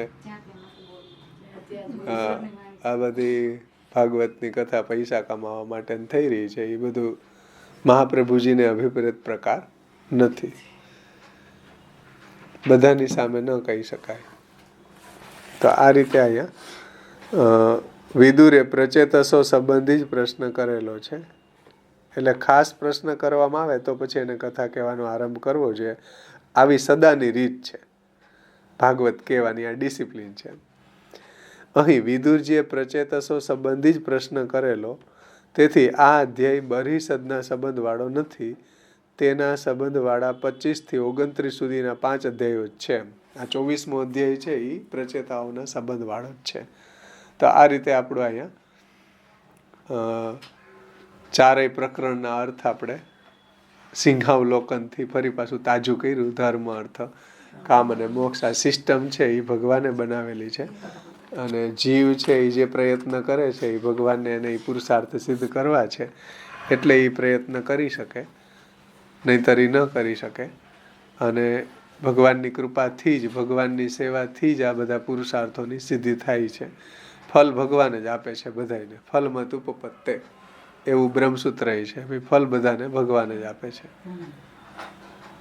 તો અહીંયા શ્રી મહાપ્રભુજીની કૃપાથી આપણો 4થો સ્કંદ સંપન્ન થયો. હવે આપણે 5મ સ્કંદની શરૂઆત કરશું. કઈ અન્યથા વ્યાખ્યાન થયું હોય તો આપણા પૂર્વાચાર્ય મહાપ્રભુજી, પુષ્ટિપ્રભુ ક્ષમા કરે. કારણ કે શ્રી મહાપ્રભુજીની વાણી દુર્બોધ છે. મહાપ્રભુજી કૃપા કરે તો સમજાય, નહીંતર ન સમજાય.